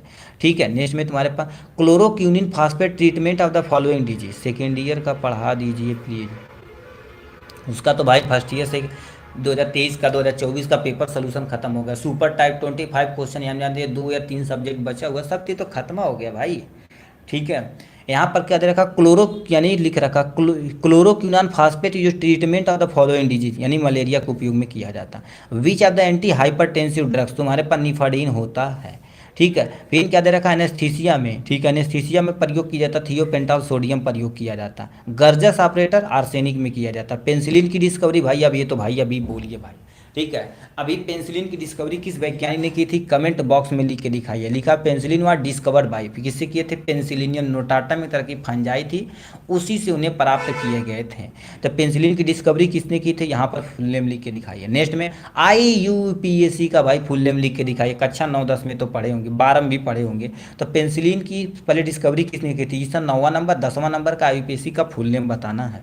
कोट्रिमाक्साजोल इज अ कॉम्बिनेशन ऑफ, कोट्रमाक्साजोल, कोट्रमाजोल नहीं कोट्रिमाक्साजोल पूछा हुआ। तो इसमें ट्राई मेथाप्यूरिन होता है, ठीक है, पिरिडीन होता है, और तुम्हारे पास सल्फामेक्सोल आता है, इसका एग्जाम्पल हो जाएगा। Alexander Fleming is the correct option. ठीक है, अलेक्जेंडर फ्लेमिंग सब मरबा करबा, मर दे तू खतरनाक है बड़ा, वो पेंसिलिन की नहीं। ठीक है भाई, क्या करता बेटा तू, मर दे। ठीक है हाँ भाई सही है भाई। ठीक है, हाँ अलेक्जेंडर की स्पेलिंग थोड़ा सा गलत कर दिए हैं आप, मेंटेन कर देना। ठीक है, IUPAC का फुल नेम आप लिख के दिखाना। नियोस्टिग्मिन ये ट्रीटमेंट आप तो तुम्हारे पास मिथेनिया ग्रेविनिस का उपयोग में किया जाता है। मेगाल्डेट में तुम्हारे पास मैग्नीशियम होता है, Mg होता है, प्लस में एल्युमिनियम होता है। EDTA का भाई, इसको भाई फुल नेम लिख के दिखाना, एक तरह का एंटीसेप्टिक होता है। Example of the we treatment of the angina pectoris, angina pectoris के नाइट्रोग्लिसरीन का उपयोग किया जाता है। ठीक है, indicator of the complexometry titration, मतलब कॉम्प्लेक्सिमेट्री टाइट्रेशन में किस इंडिकेटर का उपयोग करते हैं, इसको भी आप कमेंट बॉक्स में लिख के दिखाना है। वाट आर द हिमेटेनिक्स, हिमेटेनिक्स क्या होता है, हिमेटेनिक ऐसे एजेंट होते हैं जिसका उपयोग, हिमेटेनिक्स एक ऐसा एजेंट होते हैं, ठीक है, जिसका उपयोग क्या किस में किया जाता है बाबू, ठीक, आयरन की कमी से, हीमोग्लोबिन की कमी को ट्रीट करने के लिए उपयोग किया जाता है। और यानी सिंपैथोमिमेटिक एजेंट कहता है, ऐसे एजेंट जो हमारे पास सिंपैथेटिक नर्वस सिस्टम पे वर्क करते हैं उसे सिंपैथोमिमेटिक एजेंट बोलते हैं। Role of nitric acid in limit test for chloride, limit क्योंकि इंड पॉइंट को आइडेंटिफाई करने के लिए हम क्या कर देते हैं, नाइट्रिक एसिड का प्रयोग करते हैं। नेशनल सिलेंडर लिमिट टेस्ट का क्या यूज किया जाता है, नेशनल सिलेंडर लिमिट टेस्ट के लिए प्रयोग किया जाता है। ठीक है, international union of pure applied chemistry the correct option brothers. ठीक है, ये हो जाएगा। अब उसके बाद तुम्हारे पास 2022 का पेपर हम देख लेते हैं। ठीक है, 60 MCQ हमारा पूरी तरह से कंप्लीट हो जाएगा। ठीक है, यहाँ पर चले आते हैं। इसमें देखिए बहुत सारा क्वेश्चन आपको मिल जाएगा, इसमें ये थोड़ा बड़ा बड़ा दिखेगा। A chemical that change it colour acidic to basic medium during the titration is called, मतलब जब कलर एसिड और बेसिक कलर चेंज करा तो इंडिकेटर का हम प्रयोग कर रहे थे। Which are the following anti acid, अभी देखें हार्ड यानी एल्युमिनियम हाइड्रोक्साइड जेल होता है। अब एल्कीन का फार्मूला, एल्केन रहेगा तो कार्बन कार्बन के बीच में सिंगल बांड, एल्कीन रहेगा तो कार्बन कार्बन के बीच में डबल बांड, एल्काइन रहेगा तो ट्रिपल बांड होता। तो एल्केन का फार्मूला क्या होता है, CnH2 में प्लस में 2 होता है, एल्कीन में CnH2 -2 यानी हटा देते हैं, पूरी तरह से खत्म कर देते हैं, CnH2 होता है, एल्काइन में -2 हो जाता है काम। तो एल्कीन पूछा हुआ था, ये वाला ऑप्शन करेक्ट हो जाएगा। Ferrous sulphate treatment, ferrous sulphate किसका उपयोग किया जाता है, एनीमिया के उपचार में प्रयोग किया जाता है, किसी को खून की कमी हो गई है तो इस पे टिक मार देना है। Which are the following heteroatom, भी हम क्या बोले, हेट्रोएटम में तुम्हारे पास ये थोड़ा सा कंफ्यूजिंग क्वेश्चन दिया गया, क्यों, क्योंकि हेट्रोएटम में तुम्हारे पास क्या आता है, ये भी आता है, ये भी आता है, ये भी आता है, ये भी, तो ये सब आते हैं। तो ये दोनों ऑप्शन दे रखा, तो ये मान लेते नहीं होता, तो ये भी नहीं होता, बट ये भी सही है, ये भी दोनों तुम्हारे पास सही है। ठीक है, बट पहले नाइट्रोजन आता तो नाइट्रोजन पे टिक मार देना है। ठीक है, दोनों मार सकते हैं, ये कंफ्यूजिंग क्वेश्चन है। Which are the following neoplastic drugs, मतलब इसमें से कौन सा नियोप्लास्टिक एजेंट के अंतर्गत आ जाता है। मेथोट्रैक्सेट आता है जो कैंसर के उपचार में प्रयोग किया जाता है। कॉलपॉल का ब्रांड नेम क्या होता है? पैरासीटामॉल होता है। ठीक है, इतना हल्का क्वेश्चन पूछ ले हो। ठीक है, ये थोड़ा सा पूछा स्ट्रॉन्ग। 5,5 डाई फिनाइल, ठीक है, डाई फिनाइल एमिडाजोलाडीन 4, ठीक है, यानी 2,4 डाई ओन का केमिकल फार्मूला क्या होता है? फिनोटोइन होता है। Which are the following drugs is a second generation hypoglycaemic agent? Sulpho, ठीक है, सल्फोन्यूलान यूरिएज बोला जाता है। इसमें क्या बोलते हैं? ये सेकेंड जनरेशन हमसे पूछा हुआ, तो तुम्हारे पास क्या हो जाएगा? ठीक है, ग्लीबेनक्लेमाइड हो जाएगा, तो इसका एग्जाम्पल हो जाएगा। नेक्स्ट में तुम्हारे पास लिखा ग्रीसीफेल्विन। ग्रीसीफेल्विन तुम्हारे पास एक तरह का एंटी फंगल ड्रग्स होती है। Chemical formula of the sodium carbonate, यानी सोडियम बाई कार्बोनेट, यानी क्या लिखेंगे? Na हो जाएगा, HCO3 आपके सामने हो जाएगा। नाइट्रोजन गैस आल्सो नोन है लॉफिंग गैस बोलते हैं, जो MCQ में आप पहले ही देखे हुए हैं। लिखा है Calmpose. Valium is a brand name of the diazepam. Diazepam का ये तुम्हारे पास ब्रांड नेम है। ठीक है। Chloramphenicol is a drugs of the choice treatment of eye के लिए प्रयोग किया जाता है। ठीक है, आंखों में जो पेंसिलिन के लिए गांव में छोटा सा मिलता वो। हाइड्रोजन परऑक्साइड एक एंटीडॉट होता है, साइनाइड होता है, एक और पॉइजनिंग ट्रीटमेंट में उपयोग किया जाता है। थियोपेंटाल सोडियम है द रूटिंग, ठीक है, रूटिंग ऑफ ओनियन। आपके घर में यदि सड़ रहा होगा, ठीक है, सड़ रहा होगा कोई चीज़, तो उसी तरह ओनियन सड़ रहा होगा तो उस तरह से हमें दिखता है। ठीक है, तो उस पे काम आता है। लिखा लिखा pilocarpine use treatment of the glaucoma. Glaucoma के ट्रीटमेंट में उपयोग किया जाता है। यहाँ पर लिखा amphotericin B is the most effective of drugs, antifungal drugs होती है। ग्लीबेनाक्ली यानी ग्लीबेनक्लेमाइड पॉसेज डैगदत एक सल्फे सल्फोला यूरियान होता है। ठीक है, सल्फा, ठीक है, सल्फोन्यूलाइल यूरिएज होता है, एक तरह का एंजाइमेटिक होता है जो केमिकल स्ट्रक्चर इस तरह से होता है। ईडीटीए का फुल नेम, अब इसका भी ईडीटीए का फुल नेम वहाँ पर भी लिख के दिखाएंगे।